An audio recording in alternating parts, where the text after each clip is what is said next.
الحمدللہ رب العالمین والصلاة والسلام علی سید الانبیاء والمرسلین وعلی آلہ وصحبہ اجمعین ومن تبعہم بإحسان الی یوم الدین. اما بعد، آج کے اس درس میں تفسیر سے متعلق کچھ چیزیں بتانے کی کوشش کی جائیں گی. امید کرتا ہوں کہ یہ سلسلہ مفید اور نفع بخش ہوگا ہم تمام کے لیے. جو دروس ہوں گے وہ انشاءاللہ قرآن کی آیتوں کی تفسیر آسان انداز میں، اور اس کے ساتھ ساتھ کچھ قواعد کی چیزیں، عربک گرامر کی چیزیں اور عربک زبان کے جو الفاظ آ رہے ہیں، کچھ مشکل الفاظ ہیں، اس کی شرح کرنے کی کوشش کی جائے گی. لیکن آج کے درس میں یہ کوشش کی جائے گی کہ تفسیر کے اصول آسان انداز میں، آسان اسلوب میں، اور اس میں سب سے اہم کہ قرآن کی آیتوں کی تفسیر کس طرح کی جائے. تو اس میں مفسرین نے 4 اہم چیزیں ذکر کی ہیں، بلکہ 3 کہیں تو زیادہ بہتر ہوگا. نمبر 1 کہ قرآن کی تفسیر قرآن سے، یعنی ایک آیت کی تفسیر دوسری آیت سے. تفسیر پر انشاءاللہ آتے ہیں مثالوں کے ساتھ. دوسری قسم یا دوسرا طریقہ قرآن کی تفسیر حدیث سے، یعنی ایک آیت کی تفسیر دوسری حدیث کرے گی، یا آیت نہیں حدیث. تیسرا طریقہ یا تیسرا اسلوب قرآن کی آیت کی تفسیر سلف کے اقوال سے. سلف میں سب سے پہلے نمبر پر صحابہ کرام، پھر تابعین تبع تابعین. یہ 3 اہم چیزیں. اس کے بعد کچھ علماء بھی ذکر کرتے ہیں کہ لغت سے، ادب سے، بیان سے، ساری چیزیں. لیکن 3 چیزیں زیادہ اہم ہیں. قرآن کی تفسیر قرآن سے، نمبر 2 قرآن کی تفسیر حدیث سے، نمبر 3 قرآن کی تفسیر سلف صالحین صحابہ کرام کے اقوال سے. یہ 3 چیزیں بہت اہم ہیں. اس کو پڑھنے کے بعد اور اس فن میں کچھ عام کتابوں کا تذکرہ اور اس کے اگر کچھ خصوصیات اگر وقت پر ذہن میں آ رہی ہیں تو ان کو بتانے کی کوشش کی جائے گی. تو پہلی قسم بتائی گئی کہ قرآن کی تفسیر قرآن سے، قرآن کی ایک آیت کی تفسیر دوسری آیت کرتی. ایسی بہت ساری مثالیں علماء ذکر کرتے ہیں، اور علماء نے ان تمام مثالوں کو ذکر کیا کہ قرآن کی آیت اس کی مزید تفسیر، مزید توضیح، مزید ایکسپلینیشن دوسری آیت کر رہی ہے. کچھ مثالوں کو اس باب میں ہم لیتے ہیں. سورہ فاتحہ پر آتے ہیں ترتیب کے اعتبار سے. اعوذ باللہ من الشیطان الرجیم. آخری آیت پڑھیں گے کوئی بھائی؟ آواز بھی آپ لوگ پڑھیں گے تو ریکارڈنگ ہوگی یا آپ لوگوں کی آواز نہیں؟ اچھا اب پڑھیے، پھر میں ریپیٹ کر دیتا ہوں. پڑھیے ساتھ.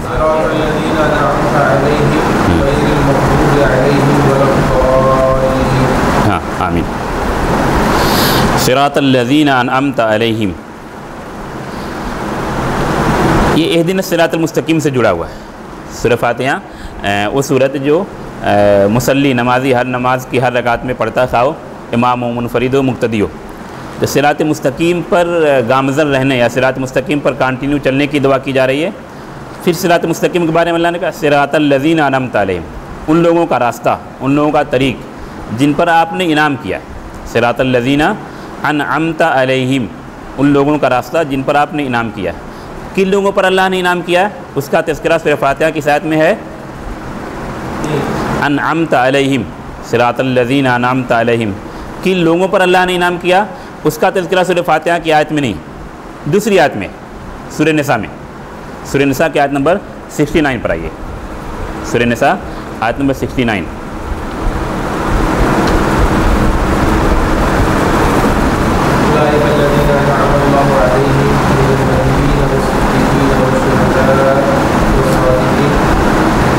وَحَسُنَ أُولَٰئِكَ رَفِيقًا. سورہ نساء کی آیت میں وَمَن يُطِعِ اللَّهَ وَالرَّسُولَ فَأُولَٰئِكَ مَعَ الَّذِينَ أَنْعَمَ اللَّهُ عَلَيْهِم مِّنَ النَّبِيِّينَ وَالصِّدِّيقِينَ وَالشُّهَدَاءِ وَالصَّالِحِينَ. جن پر اللہ نے انعام کیا وہ کون لوگ ہیں؟ اس آیت میں 4 لوگوں کا تذکرہ ہے.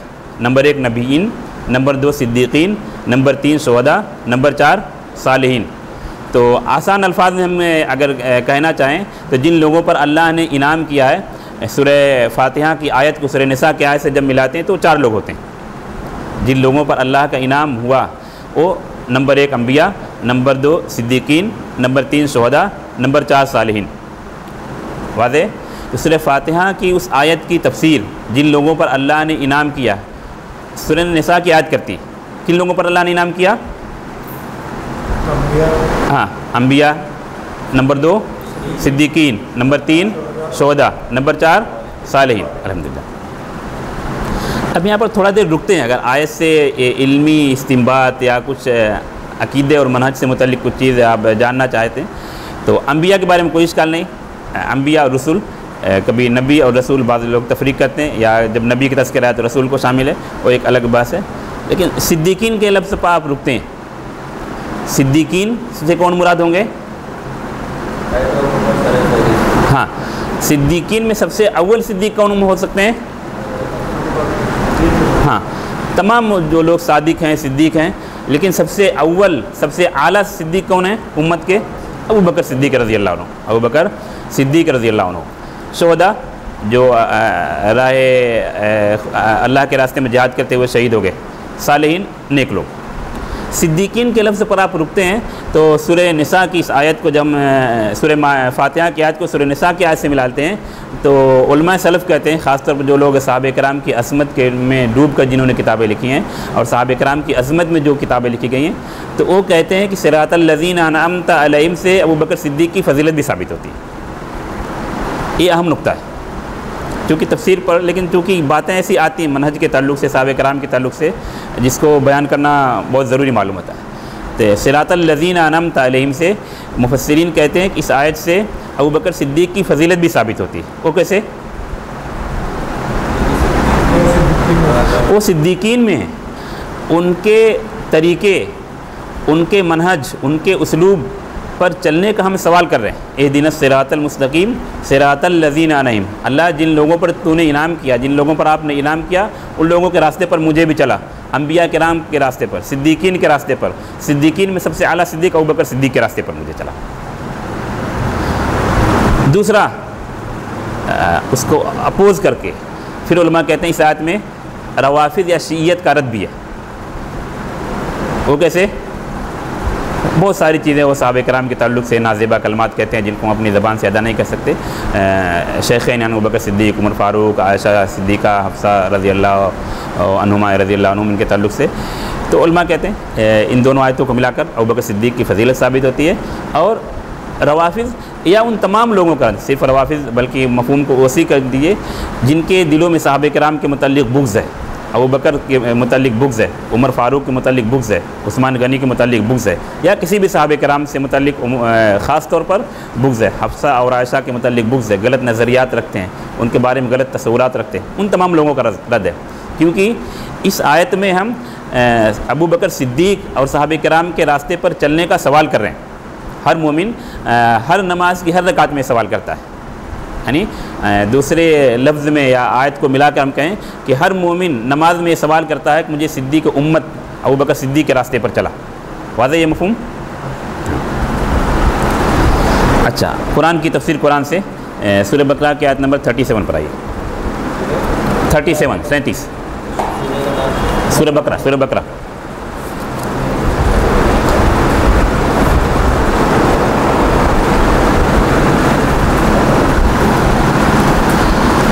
ابتدائی خلقت کا تذکرہ کرتے ہوئے فرشتوں کو اللہ نے بتایا، پھر سجدے کا حکم دیا، تمام لوگوں نے سجدہ کیا سوائے ابلیس کے. پھر آدم علیہ السلام کو جو اللہ نے حکم دیا تھا کہ فلاں درخت کے پاس نہیں جانا، لیکن ان سے یہ غلطی ہوئی. پھر انہوں نے اس پس منظر میں آیت نمبر 37 ملی. ہاں، فَتَلَقَّىٰ آدَمُ مِن رَبِّهِ کلمات. محل شاید ہمارا جو قرآن کی ایک آیت کی تفسیر دوسری آیت کرتی ہے یہ لفظ ہے کلمات. فَتَلَقَّىٰ آدَمُ مِن رَبِّهِ کلمات. آدم علیہ السلام نے اپنے رب سے کچھ کلمات سیکھے تھے. فَتَلَقَّىٰ آدَمُ مِن رَبِّهِ کلمات. آدم علیہ السلام نے اپنے رب سے کچھ کلمات سیکھے تھے. یا مفہوم کو وسیع کر کے یا دوسرے لفظوں میں اللہ تبارک و تعالیٰ نے آدم علیہ السلام کو کچھ کلمات سکھائے. کچھ کلمات سکھائے یہ لفظ کے اعتبار سے نہیں، صحیح مفہوم کے اعتبار سے، کیونکہ اوپر گزر چکا وَعَلَّمَ آدَمَ الْأَسْمَاءَ كُلَّهَا. اور اللہ کے علم، اللہ کی تعلیم، اللہ کی مشیت کے بغیر کوئی چیز آدم علیہ السلام کو نہیں آئی، نہ کسی انسان کو. تو لفظ کے اعتبار سے آدم علیہ السلام نے اپنے رب سے کچھ کلمات سیکھے. مفہوم کہ اللہ تبارک و تعالیٰ نے آدم علیہ السلام کو کچھ کلمات سکھائے. سکھائے کیوں میں کہہ رہا ہوں؟ اوپر جو آیت گزری آیت نمبر 31 وَعَلَّمَ آدَمَ الْأَسْمَاءَ كُلَّهَا. یہاں ایک بہت لغہ سے جو لوگ اگر تعلق رکھتے ہیں انٹرسٹنگ ٹاپک ہے، مطلب بہت جذاب کہ لغت جو ہے، لغت زبان یہ توقیفی ہے یا اجتہادی؟ کیونکہ اللہ تبارک و تعالیٰ نے فرشتوں کو چیزوں کے بہت ساری چیزوں کا نام نہیں سکھایا جو آدم کو بتلایا۔ اللہ تبارک و تعالیٰ نے آدم کو ان چیزوں کے نام بتلائے جو فرشتوں کو نہیں بتلائے۔ تو جن چیزوں کا نام اللہ نے آدم کو بتایا وہ چیزیں کیا ہوئی؟ وہ چیزیں تو توقیفی ہو گئی یہ لغت کے اعتبار سے، لیکن بعد میں بھی کچھ چیزوں کا اضافہ ہوتے گیا زبان میں، اگر عربی زبان کو ہی رکھتے تو بہت چیزوں کا اضافہ ہوتا گیا۔ تو یہاں پر ایک لغت کے اعتبار سے یا زبان کے اعتبار سے کہ زبان توقیفی یا اجتہادی، اس آیت پر جو علماء زبان کے اعتبار سے گفتگو کرتے ہیں وہ بھی ایک بڑا اہم موضوع ہے۔ فَتَلَقَّىٰ آدَمُ مِن رَبِّهِ کلمات، آدم علیہ السلام نے اپنے رب سے کچھ کلمات سیکھے تھے، چند کلمات سیکھے تھے۔ وہ کلمات کیا تھے؟ یہاں اس آیت میں تذکرہ نہیں، سورہ بقرہ کی اس آیت میں تذکرہ نہیں، دوسری آیت میں تذکرہ ہے سورہ اعراف میں۔ معلوم کسی کو اشارہ کیجیے اس آیت کی جانب؟ ہاں بولیے۔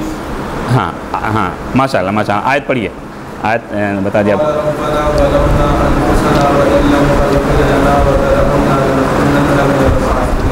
ہاں وہاں پر سورہ بقرہ کی آیت میں صرف کلمات تھا، سورہ بقرہ کی آیت میں صرف کلمات تھا، لیکن وہ کلمات کیا تھے اس آیت میں اس کا تذکرہ نہیں ہے، دوسری آیت اس کی تفسیر کرتی ہے۔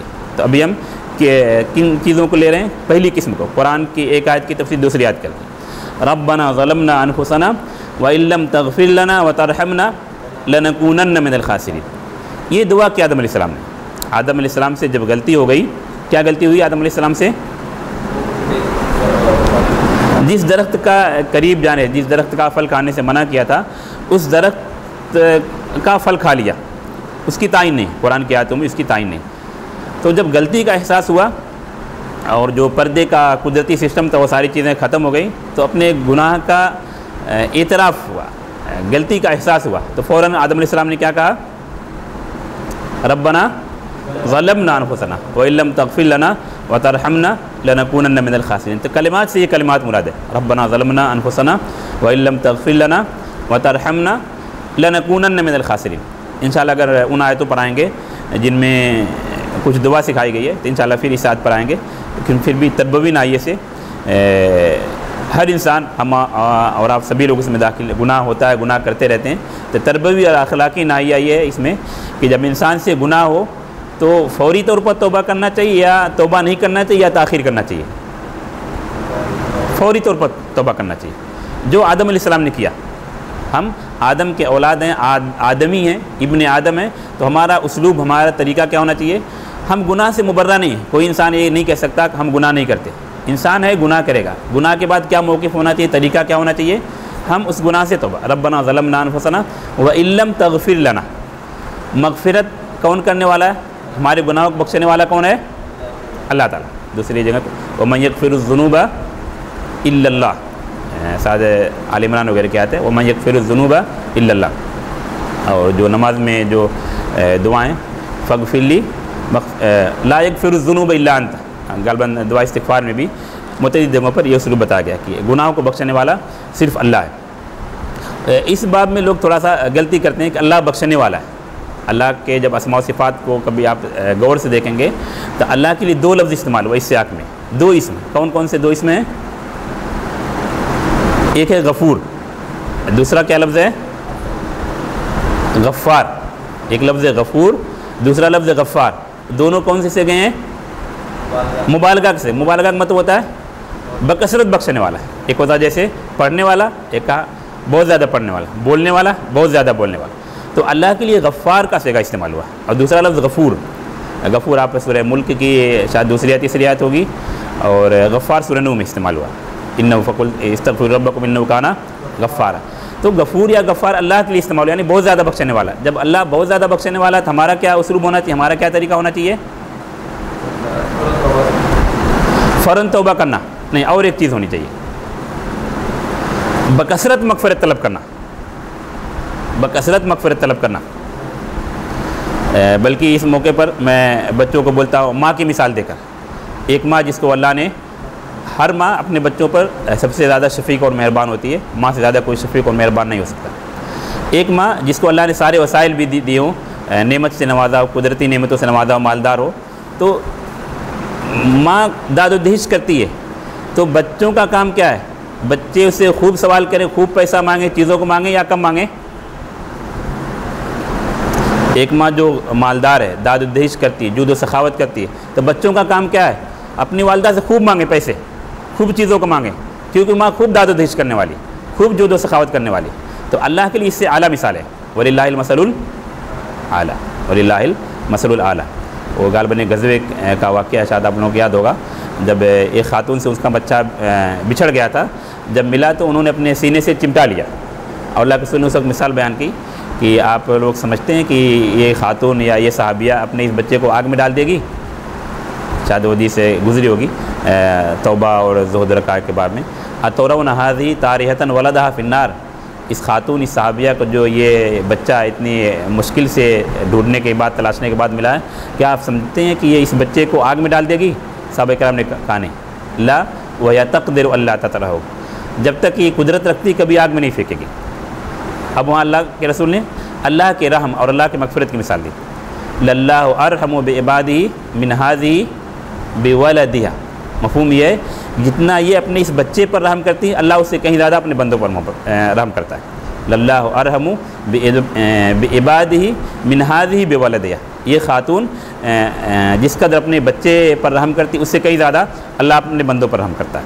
تو یہ اس آیت میں مغفرت اور رحم دونوں لفظ آیا ہے. برے ہم جو تفسیر دیکھ رہے تھے، من کلمہ فتلقى آدم من ربہ کلمات کی تفسیر سورہ اعراف کی آیت کرتی ہے. ربنا ظلمنا انفسنا وان لم تغفر لنا وترحمنا لنکونن من الخاسرین.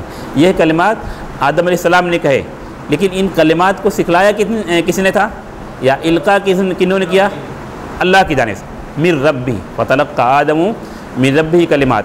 اور ویسے بھی ہمارا عقیدہ ہے کہ پوری کائنات میں، دنیا میں، چاہے زمین کے اندر، زمین کے اوپر، آسمان کے اوپر، آسمان کے نیچے، سمندر میں، پہاڑ میں، درخت کا کوئی پتا، کوئی ذرہ، کوئی قطرہ، رب کی اجازت کے بغیر کوئی حرکت نہیں ہوتی. رب کے اذن کے بغیر، رب کے امر کے بغیر، رب کے حکم کے بغیر، رب کی مشیت کے بغیر کوئی حرکت نہیں ہوتی زمین و آسمان میں. ہاں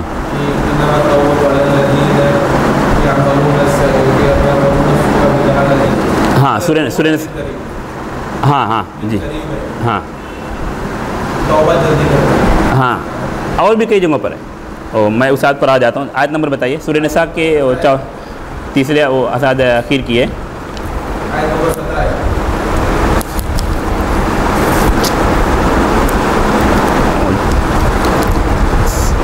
پارے کے اعتبار سے شاید اخیر کیجیے.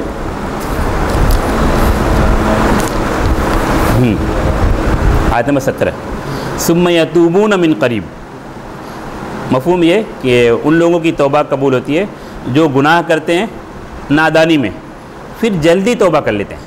پھر جلدی توبہ کر لیتے ہیں مطلب تسویف نہیں کرتے. انگلش میں کیا بولتے ہیں؟ ڈیلے نہیں کرتے، جس کو کہا فوری طور پر توبہ کر لیتے ہیں. اور یہ مفہوم کئی جگہوں پر بیان کیا ہے. ثم یتوبون من قریب، یعنی من قریب من المعصیہ، معصیت کے بعد، گناہ کے بعد فوری طور پر توبہ کرتے، تاخیر نہیں کرتے.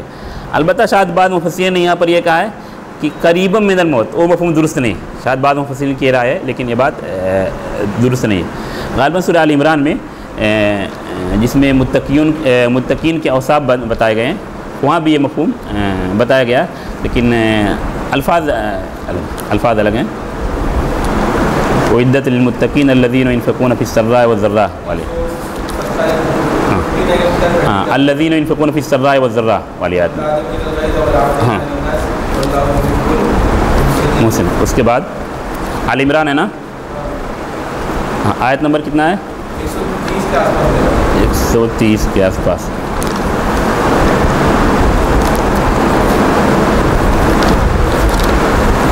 ہاں برابر، یہ کنفرم ہے. آیت نمبر 135. یہاں متقیوں کے اوصاف بتائے گئے ہیں. آیت نمبر 133 سے شروع ہو رہا ہے، اور کنٹینیو اگر آپ ان کے جزا کے اعتبار سے دیکھیں گے 136 تک جا رہا ہے. جو محل شاہد ہمارا ثم یتوبون من قریب، جو سورہ نساء کی آتی ہے نا، ثم یتوبون من قریب، ہاں سورہ آل عمران سے اس کو ملاتے ہیں. وَلَمْ يُصِرُّوا عَلَىٰ مَا فَعَلُوا. اگر آیت کو شروع سے لیتے ہیں، وَالَّذِينَ إِذَا فَعَلُوا فَاحِشَةً أَوْ ظَلَمُوا أَنفُسَهُمْ، جب بھی ان سے کوئی گناہ سرزد ہوتا ہے یا اپنے آپ پر ظلم کرتے ہیں، کیا کرتے ہیں؟ ذَكَرُوا اللَّهَ فَاسْتَغْفَرُوا لِذُنُوبِهِمْ، اپنے گناہوں سے مغفرت طلب کرتے ہیں. وَمَن يَغْفِرُ الذُّنُوبَ إِلَّا اللَّهُ، اسی آیت کی جانب اشارہ کیا تھا. گناہوں کو اللہ کے علاوہ کون بخشنے والا؟ کوئی بھی نہیں. جو یتوبون من قریب سے جو لفظ ہے مطابقت رکھتا ہے.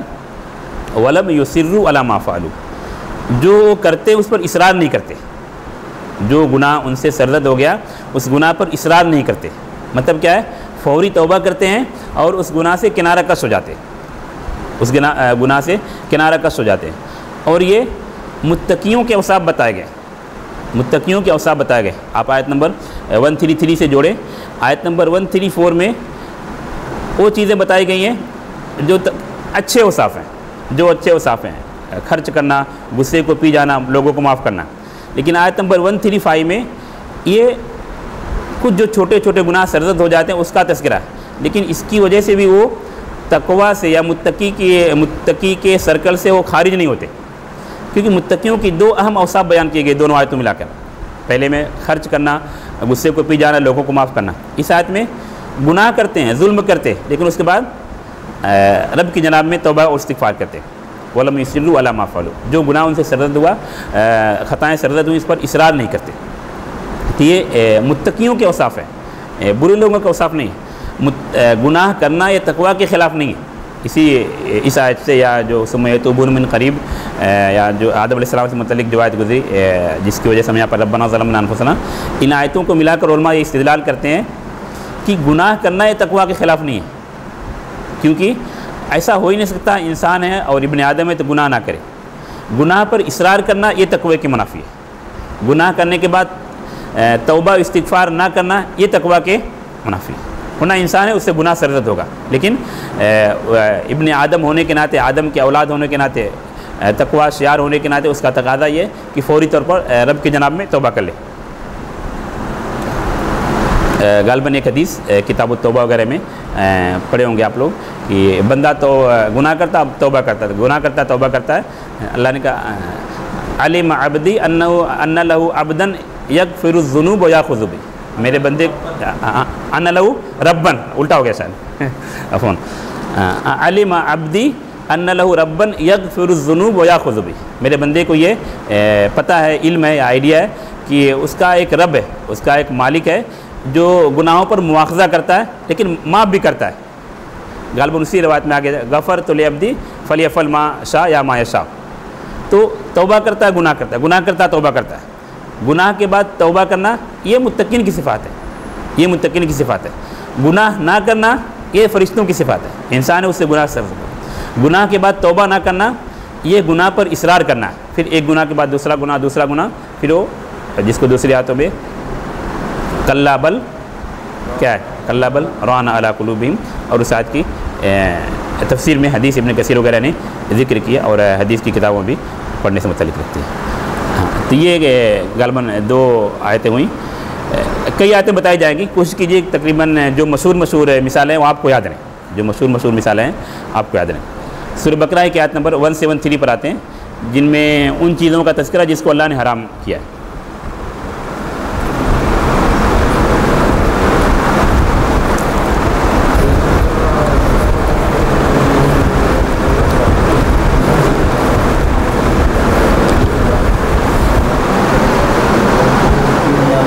اور یہ غالباً 3 یا 4 مقامات پر ہے جن چیزوں کو اللہ نے حرام کیا ہے، جن چیزوں کا کھانا حرام کیا ہے. 3 یا 4 مقامات پر، جس میں سب سے زیادہ واضح سورہ مائدہ میں، سورہ مائدہ کی آیت نمبر 3 غالباً اس میں زیادہ تفصیل ہے. بہرحال پڑھیے سورہ بقرہ کی آیت مل گئی آپ لوگوں کو. ہاں یہ کل 4 چیزیں ہیں سورہ مائدہ کی آیت میں، زیادہ چیزوں کا تذکرہ، لیکن باقی 3 یا 4 مقامات ہیں وہاں پر 4 چیزوں کا تذکرہ. پڑھیے آیت.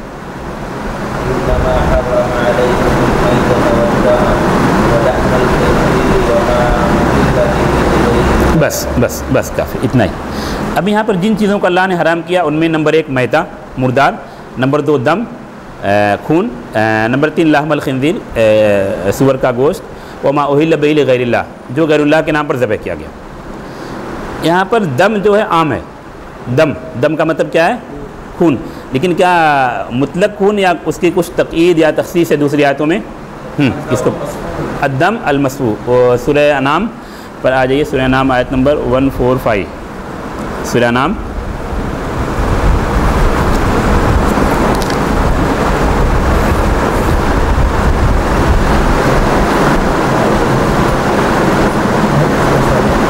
ہاں تو یہ جہاں جہاں بھی تذکرہ ہے یہ محرمات کا، محرمات مطلب وہ چیزیں جن کا کھانا حرام ہے، یہی 4 چیزیں ہیں. لیکن یہاں سورہ انعام کی آیت میں دم کے ساتھ اس کی ایک صفت لگی ہوئی، کیا ہے؟ ہاں المسفوح الجاری، الدم الجاری، بہتا ہوا خون.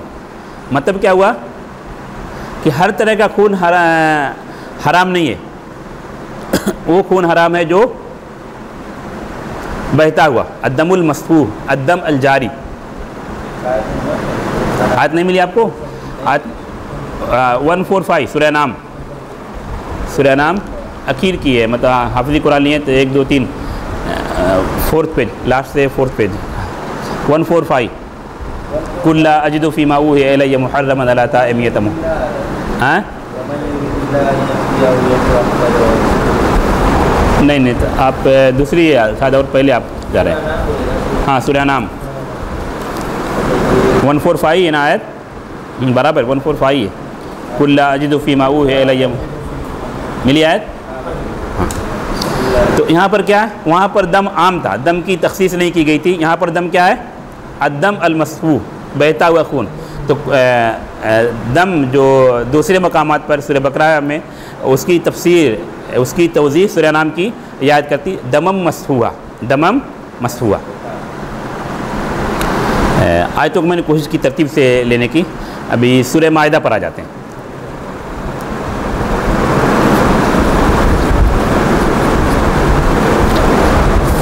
مائدہ پہلے شاید اردو مانگ رہا ہے. مائدہ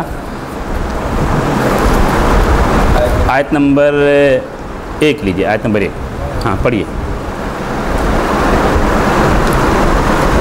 اس سے جو دم المسفوح والی بات وہ بھی یہاں کلیئر ہو جائے گی، یا جن چیزوں کا تذکرہ تھا محرمات کا. آیت نمبر 1 پڑھیے. ہاں صرف یہ احلت لکم بہیمۃ الانعام، پوری آیت نہیں. سورہ مائدہ آیت نمبر 1.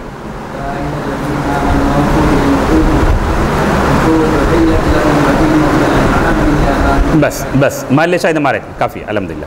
احلت لکم بہیمۃ الانعام الا ما یتلی علیکم. دیکھیں وہ ترجمہ نہیں کر رہا ہوں، اکثر لوگ سمجھ رہے ہیں جو چیز بتلانی مقصود ہے کہ بہیمۃ الانعام آپ کے لیے حلال کیے گئے، مگر وہ چیزیں حلال نہیں جو آپ پر یتلی علیکم، جو آپ پر تلاوت کی جائیں گی. ما یتلی علیکم، جو آپ کو تلاوت کی جائیں گی، آگے بتائی جائیں گی، بعد میں بتایا جائے، اس کی وہی بعد میں آئے گی، یا صورتوں کی ترتیب کے اعتبار، آیتوں کی ترتیب کے اعتبار سے وہ چیزیں آگے آ رہی ہیں. الا ما یتلی علیکم، بہیمۃ الانعام آپ کے لیے حلال ہیں سوا ان بہیمۃ الانعام کے جن کا تذکرہ آگے کیا جائے گا، جن کی تلاوت آپ پر آگے کی آیتوں میں کی جائے گی. ٹھیک ہے، اس کا تذکرہ آیت نمبر 3 میں. الا ما یتلی علیکم کی تفسیر سورہ مائدہ کی آیت نمبر 3 کر رہی ہے. کون کون سی چیزیں حلال نہیں ہیں یعنی حرام ہیں، ان کا تذکرہ کہاں پر ہو رہا ہے؟ آگے آیت نمبر کتنی؟ سورہ مائدہ ہی میں آیت نمبر 3. اور آپ غور کریں گے جو جن محرمات کا، محرمات مطلب مختلف طرح کے محرمات کا تذکرہ قرآن میں، کن چیزوں کا کھانا حلال ہے، کن سے شادی ہے، کن چیزوں کا کھانا حرام ہے، کن لوگوں سے شادی حرام ہے. لیکن یہاں پر محرمات یعنی ان چیزوں کا تذکرہ جن چیزوں کا کھانا حرام ہے. ٹھیک ہے، تو سورہ مائدہ کی یہ آیت سب سے جامع ہے. جامع کا مطلب کہ یہاں پر سب سے زیادہ محرمات کا تذکرہ ہے، ورنہ جو باقی 3 مقامات یا کل 3 مقامات ہیں وہاں پر 4 چیزوں کا تذکرہ ہے: میتہ، دم، لحم الخنزیر، ما اہل به لغیر اللہ. یہاں پر اور چیزیں سورہ مائدہ کا منخنقہ، الموقوذہ، المتردیہ، النطیحہ، وما اکل السبع، وما ذبح علی النصب، وان تستقسموا بالازلام. تو سب سے زیادہ چیزیں یہاں پر ذکر کی گئی سورہ مائدہ میں. ابھی آپ پھر ملائیے سورہ مائدہ کا آیت نمبر 1. احلت لکم بہیمۃ الانعام الا ما یتلی علیکم. تمام بہیمۃ الانعام آپ کے لیے حلال کیے گئے سوائے ان بہیمۃ الانعام کے جو آپ پر تلاوت کیے جائیں گے یا جن کے بارے میں آپ کو آگے بتایا جائے گا. وہ کیا جن کو آگے بتایا جائے گا، جن کا تذکرہ بعد میں آئے گا؟ آیت نمبر 3 میں، سورہ مائدہ کا آیت نمبر 3 میں میتہ، دم، لحم الخنزیر، وما اہل به لغیر اللہ. یہ 4 چیزیں اور بھی دوسری آیتوں میں آئیں، باقی منخنقہ، الموقوذہ، المتردیہ، النطیحہ، یہ صرف سورہ مائدہ میں آئے، دوسرے مقامات پر نہیں. تو محرمات کے ناحیے سے آپ کو اگر یہاں پر تھوڑا سمجھ لیجئے کہ جن چیزوں کا کھانا حرام ہے وہ 4 چیزیں تقریباً 3 یا 4 مقامات پر ریپیٹ کیے گئے ہیں. کیا کیا ہیں؟ ہاں ہاں ہاں ہاں وما اہل به لغیر، بعد آیت وما اہل به لغیر اللہ الا لغیر اللہ، وما اہل لغیر اللہ به، بعض مقامات میں به پہلے ہے، وما اہل به لغیر اللہ. یہ چار ہاں ہاں یہ چار ریپیٹ کئی جگہوں پر یہ آیت ہے، غالباً 3 مقامات پر. لیکن باقی جو محرمات ہیں منخنقہ، موقوذہ اور متردیہ، یہ آپ کو صرف سورہ مائدہ میں ملے گا. سمجھ میں یہ چیز؟ ہاں ابھی سورہ انعام کی مشہور آیت جس میں مفاتیح الغیب کا تذکرہ ہے، سورہ انعام آیت نمبر 59.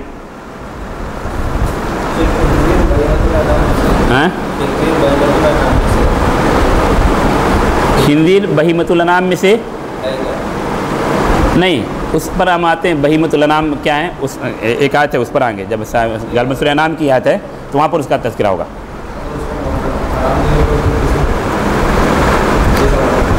استثناء کس چیز سے ہے؟ استثناء کس چیز سے؟ وہ جب تفسیر میں علوم میں ڈیپلی پڑھے، ایک اس کا استثناء کیا کہتے ہیں اس کو؟ متصل، ایک استثناء منقطع. جیسے تمام طلبہ آ گئے سوائے فلاں کے، جیسے زید کے، تو یہ مستثنیٰ متصل ہوا. تمام طلبہ آ گئے سوائے گدھے کے، تو یہ مستثنیٰ کیا ہوا؟ منقطع ہوگا. تو خنزیر کو اس قسم سے مانیں گے. اور بہیمۃ الانعام میں وہ نہیں داخل ہے، بہیمۃ الانعام میں وہ نہیں داخل ہے، وہاں استثناء کے نائے سے تذکرہ کیا گیا. یہ حلال ہے سوا ان کے جن کا تذکرہ کیا جائے. اور نہ صرف بہیمۃ الانعام کا تذکرہ نہیں، اور بھی چیزیں ہیں، منخنقہ، موقوذہ، متردیہ.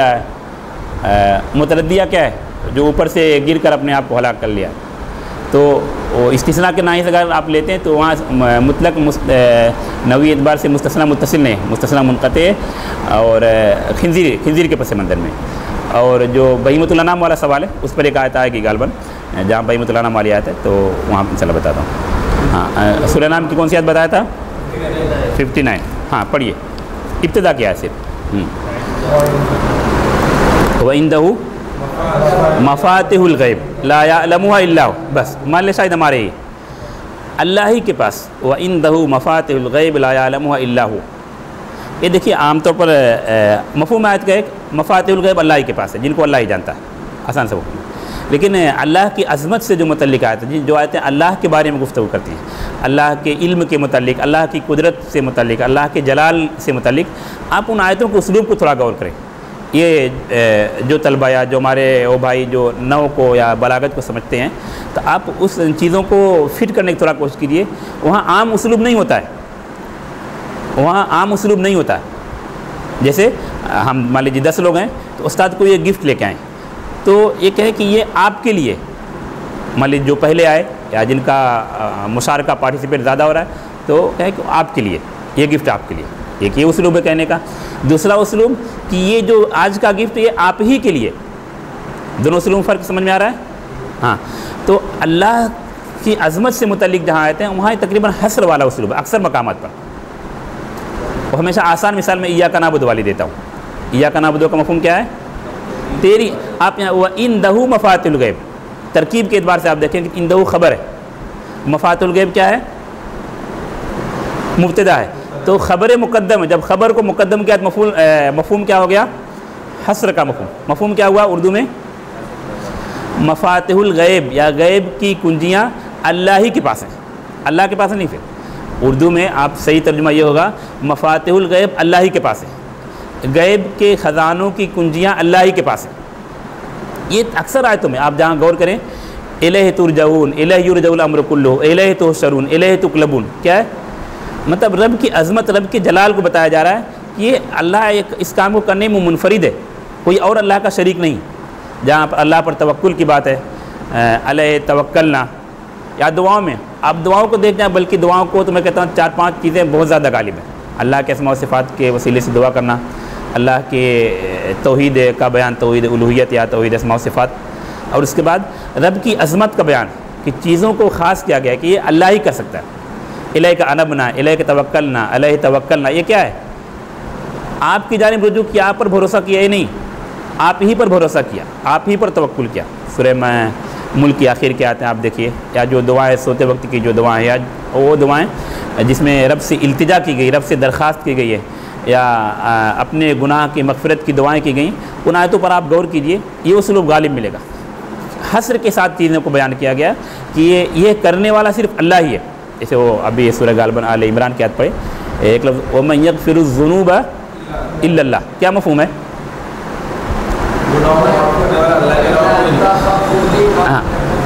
ہاں وہ بھی فَإِنَّهُ لَا يَغْفِرُ الذُّنُوبَ إِلَّا أَنْتَ، حدیث ہے دعا میں وَمَن يَغْفِرُ الذُّنُوبَ إِلَّا اللَّهُ.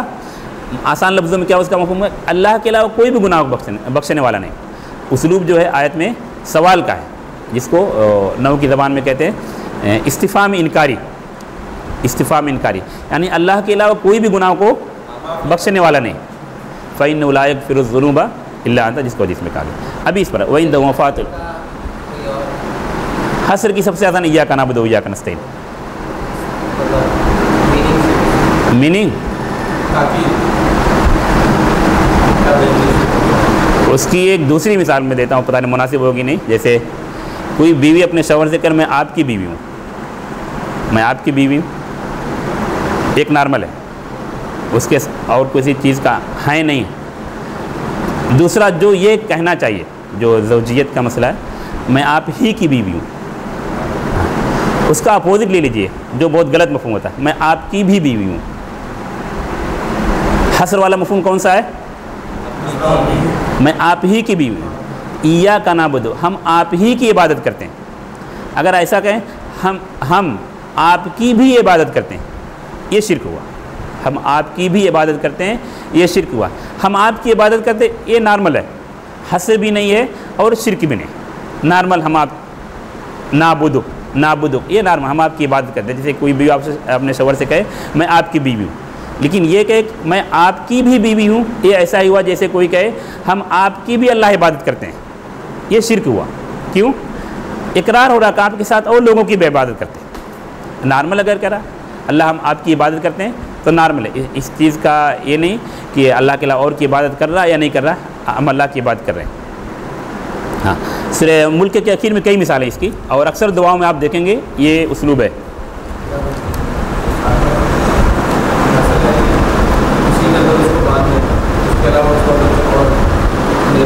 کہ سورہ ملک کی آخری سیکنڈ لاسٹ آیت علیہ توکلنا،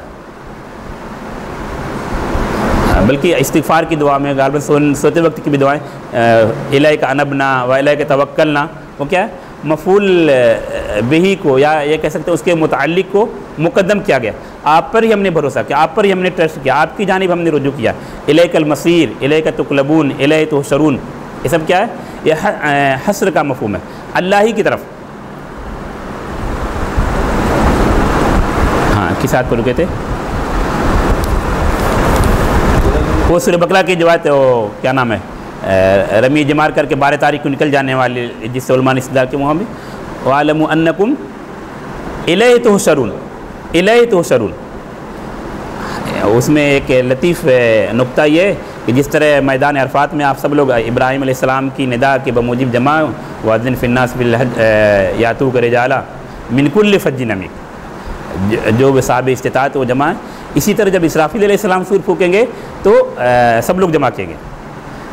الہ تحشرون، اس حشر کو ایک چھوٹا حشر کہہ سکتے ہیں جو تقریباً 20-22 لاکھ لوگوں کا اجتماع ہوتا ہے. جس طرح یہاں سب لوگ جمع ہیں، اسی طرح جب اسرافیل علیہ السلام سور پھونکیں گے اللہ کے حکم سے دوسرا سور، تو لوگ جمع کیے جائیں گے، جس کو میدان حشر. اسی لیے قیامت کے ناموں میں سے ایک نام ہے یوم الحشر، ایک نام ہے یوم الحشر.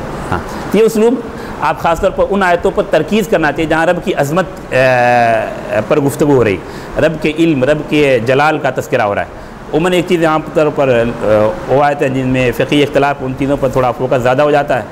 آیتوں پر آپ غور کریں گے تو رب کی عظمت سے متعلق جو آیتیں بڑی جامعیت ان میں، اور اسی لیے سورۃ الاخلاص کو کیا کہا گیا؟ ثلث قرآن، 1/3 آف قرآن. کیوں؟ کہ رب کی عظمت سے متعلق گفتگو کر رہے، رب کے جلال کو بیان کرے، رب کی توحید کو بیان کر رہی. باقی دوسری صورت کو نہیں کہا گیا. سورہ بقرہ سب سے بڑی صورت، اس کو نہیں کہا گیا.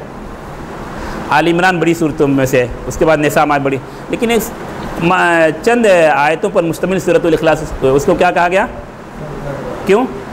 رب کے بارے میں گفتگو کر رہی ہے. بلکہ شان نزول سے متعلق جو کتابیں ان میں یہ چیز موجود ہے کہ بعض مشرکین نے یہ کہا کہ اپنے رب کا نسب نامہ بیان کیجئے، تو اس پس منظر میں آیت نازل ہوئی. تو علماء کہتے ہیں کہ رب کو غیر رب سے یا خالق کو مخلوق سے یا جن اللہ کے علاوہ جن لوگوں کو لوگ عبادت کرتے ہیں وہ سمجھتے ہیں کہ یہ بھی معبود ہے، تو معبود، اصلی معبود اور نقلی معبود میں آپ کو جسٹیفائی کرنا ہے تو یہ آیت لیول ہے، معیار ہے، ترازو ہے، اس پر فٹ کر لیجئے کہ حقیقی معبود کون ہے۔ ہم اور آپ مسلمان ہیں، لیکن آپ منطقی گفتگو کے لاجک کے اعتبار سے آپ کو کسی سے گفتگو کر رہے ہیں اور وہ ثابت کر رہا ہے کہ یہ بھی معبود ہے، اس کی بھی عبادت کی جاتی ہے۔ آپ یہ اسلوب ہے، ایک پیمانہ ہے، ترازو ہے، ناپیں۔ اللہ احد، اللہ ایک ہے، جو مختلف بہت سارے لوگ وہ معبود نہیں ہو سکتے۔ اللہ الصمد، اللہ بے نیاز ہے، ہر چیز سے بے نیاز ہے، کسی چیز کی ضرورت نہیں، بیوی بچوں سے بے نیاز ہے، کھانے پینے سے کسی چیز کی اس کی ضرورت نہیں۔ مطلب کیا ہوا؟ جس کو کسی چیز کی حاجت ہو وہ الہ نہیں ہو سکتا، وہ خالق نہیں ہو سکتا، وہ معبود نہیں ہو سکتا۔ لم یلد ولم یولد، وہ نہ کسی کا باپ ہے نہ کسی کا بیٹا۔ جن کی بھی آپ عبادت کرتے ہو، عبادت کا دعویٰ کرتے ہیں، اگر وہ باپ یا بیٹے ہیں، ان کا کوئی باپ، ان کا کوئی بیٹا ہے، تو وہ خالق نہیں ہو سکتا، معبود نہیں ہو سکتا۔ ولم یکن لہ کفوا احد، اس کا کوئی مثیل نہیں، اس کا کوئی اگزامپل نہیں، اس جیسا کوئی نہیں۔ جن کی آپ عبادت کرتے ہیں ان جیسے بہت سارے لوگ ہیں۔ تو یہ مطلب آپ کہہ سکتے ہیں کہ سمجھنے کے لیے، توحید کو سمجھنے کے لیے، خالق کو سمجھنے کے لیے، معبود کو سمجھنے کے لیے سورۃ الاخلاص بہت اہم سورت ہے، اور اس کو ثلث القرآن، 1/3 آف قرآن ایسے ہی نہیں کہا گیا۔ شیخ الاسلام ابن تیمیہ کا اس سے متعلق ایک رسالہ بھی ہے جو اس آیت کی فضیلت، آیت نہیں سورت کی فضیلت اور کیوں ثلث القرآن کہا گیا اس سے متعلق گفتگو کرتی شیخ الاسلام کا یہ رسالہ۔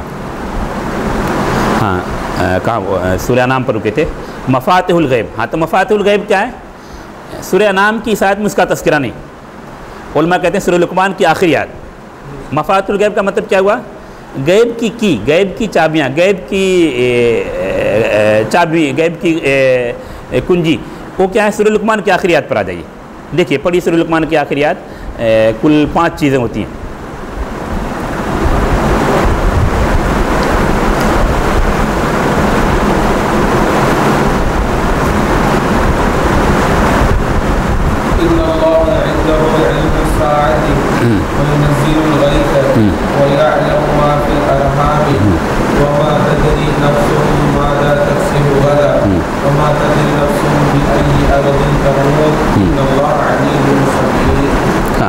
ابھی ہم نے آیت کا ترجمہ نہیں کیا، اچھا پہلے جو اصل چیز کو تفسیر کو سمجھانا ہے۔ مفاتح الغیب کی تفسیر کون سی آیت کر رہی ہے؟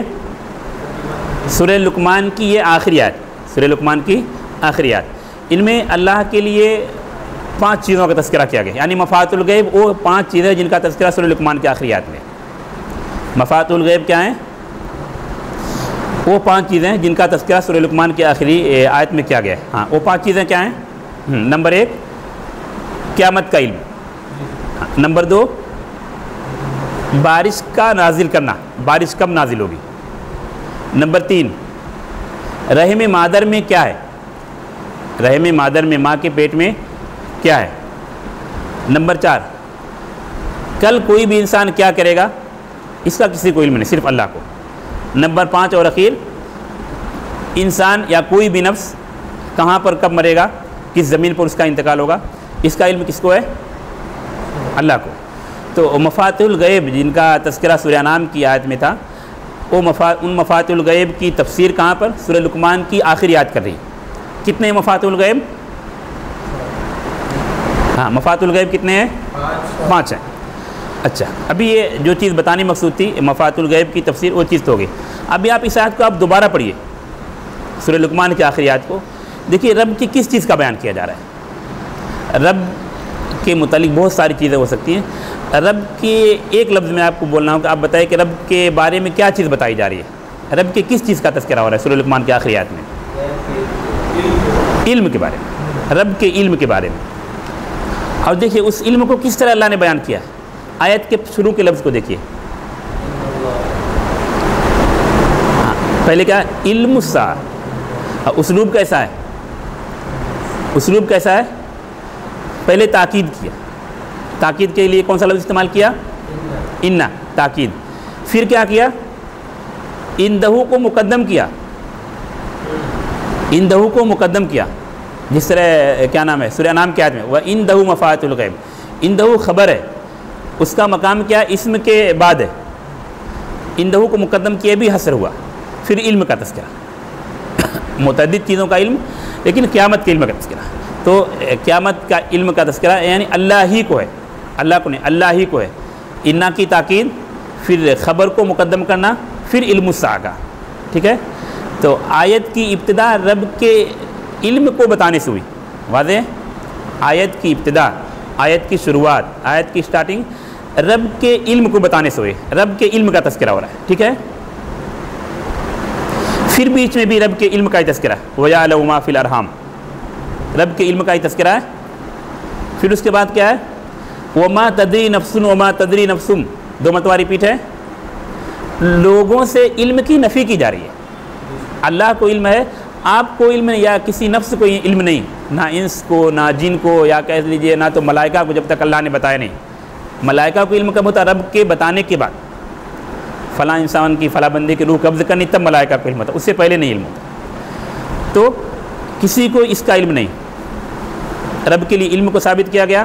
یعلم ما فی الارحام میں رب کے لیے علم کو ثابت کیا گیا. وما تدری نفس، وما تدری نفس 2 مرتبہ تکرار ہے. دوسروں سے علم کی نفی کر دی گئی. پھر آیت کا آخری لفظ کیا ہے؟ ان اللہ علیم خبیر. جس اسلوب سے آیت کی ابتدا ہوئی تھی ان اللہ، اسی اسلوب سے یعنی تاکید کے اسلوب سے نفی بھی کی خاتمہ بھی ہو رہا ہے، اینڈنگ بھی اسی اسلوب میں ان اللہ. پھر کیا بتایا جا رہا ہے؟ 2 خبر بتائی جا رہی ہے. اللہ کی 2 خبر کا تذکرہ. کون کون؟ علیم. تو آپ غور کریں اس آیت میں، اگر علم سے متعلق ہم گفتگو کرتے ہیں تو رب کے لیے علیم نام کا ثبوت ہو رہا ہے. رب کے لیے علیم نام کا ثبوت ہو رہا ہے، اور صفت علم کا بھی ثبوت ہو رہا ہے. صفت علم کا ثبوت کیسے ہو رہا ہے؟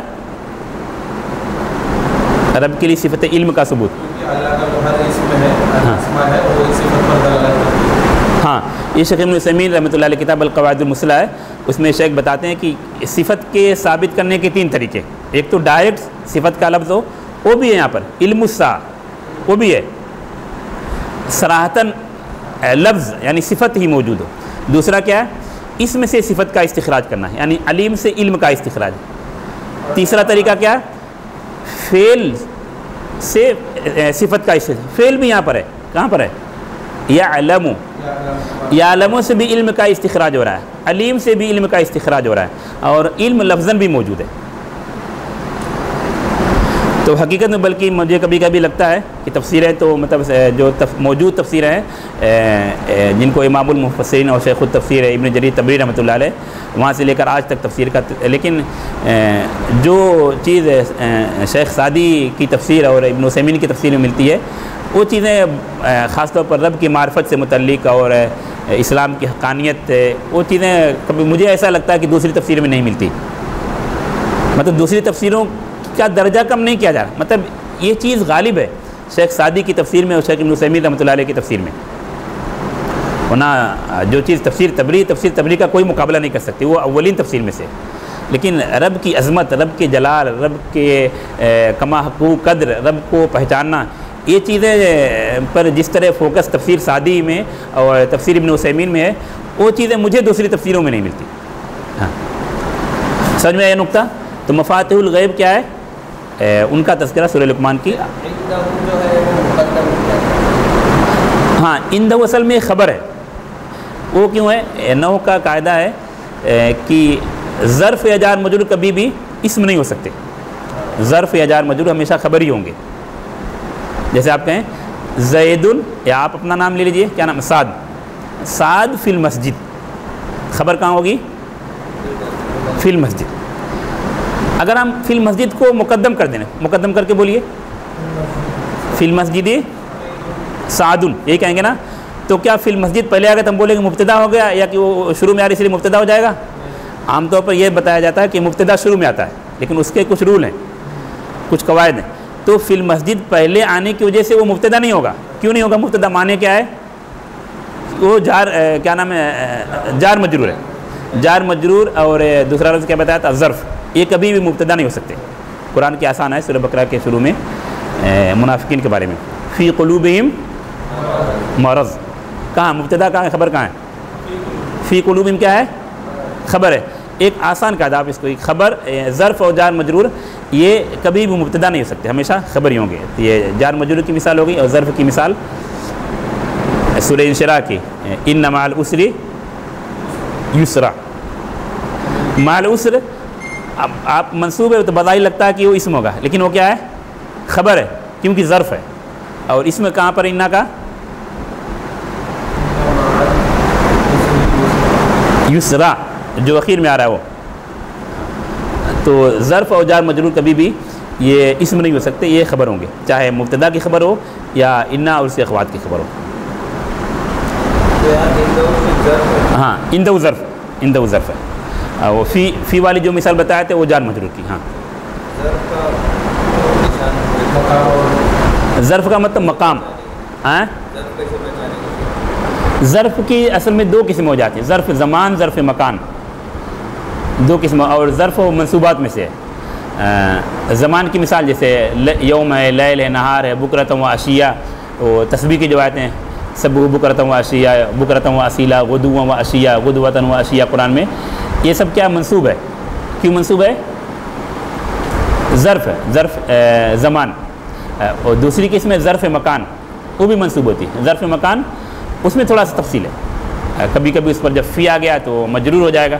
جیسے نحن فی المسجد، نحن فی المسجد، یہاں پر دوسری مبتدا خبر کی ترکیب ہو جائے گی.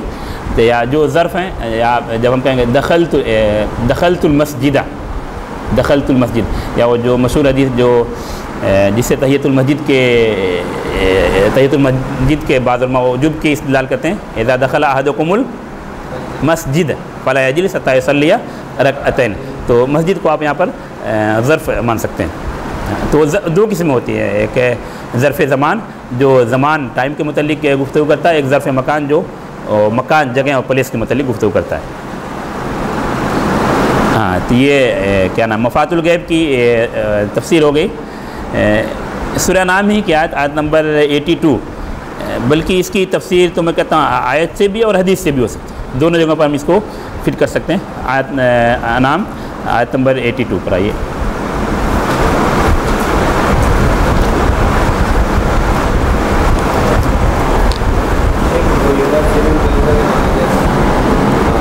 نزل نازل کرنا، الغیث کا مطلب مطر، بارش نازل کرتا ہے.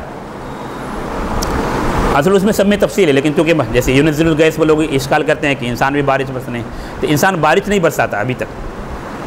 ابھی سے جو لوگ بتاتے ہیں ٹیکنالوجی جو ایڈوانس ہوئی، بارش انسان نہیں بنا سکا. بادل اوپر موجود ہے، کچھ جو سائنس جو ترقی، کچھ اس کو شاید کچھ چیزیں پھینکتے ہیں تو بادل میں جو پانی وہ گرتا ہے. انسان نے بارش ابھی تک نہیں بنائی. اس کی مثال آپ ایسے سمجھ سکتے ہیں، آپ نے اوپر بیلون کلر اس میں پانی بھر کے، ہاں اب بچہ ہے اسے مار رہے ہیں چھرے سے یا بندوق سے، پانی گر رہا ہے. تو پانی بادل میں اللہ کی جانب سے موجود ہے. انسان جو ہے کچھ ٹیکنالوجی ایڈوانس ہوئی تو اس بادل کے پانی کو پھاڑ کر کہہ سکتے ہیں تعبیر، وہ بارش پانی گرا لیتے ہیں. ایسا بارش بنا لینا، بارش کے پانی کو ابھی تک انسان نہیں بنا سکا، نہ بنا سکتا ہے. ان اصبح ماؤکم غورا فمن یاتیکم بماء معین. اسے لوگ بہت سارے اشکال کرتے ہیں، بارش انسان کو ہو ہی نہیں سکتا. قرآن کے خلاف کوئی چیز ہو ہی نہیں سکتی.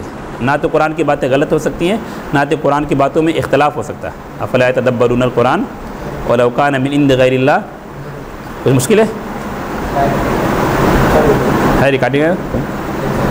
ولو کان من عند غیر اللہ لوجدوا فیہ اختلافا کثیرا. رب کے کلام میں اختلاف ہو ہی نہیں سکتا. بلکہ محدثین یہ بھی کہتے ہیں کہ رسول اللہ کے کلام میں بھی اختلاف نہیں ہو سکتا. بظاہر آپ کو اختلاف نظر آتا ہے تو ہماری عقل کا قصور ہے. اس لیے علماء نے حدیثوں کے بھی تطبیق کی کتاب لکھی. تعویل مختلف الحدیث سب سے پہلی کتاب اس میں کی ابن قدیبہ رحمۃ اللہ علیہ کی. اور دوسرا جو لفظ جس پر لوگ اشکال کرتے ہیں سورہ لقمان کی آخری آیت وَيَعْلَمُ مَا فِي الْأَرْحَامِ.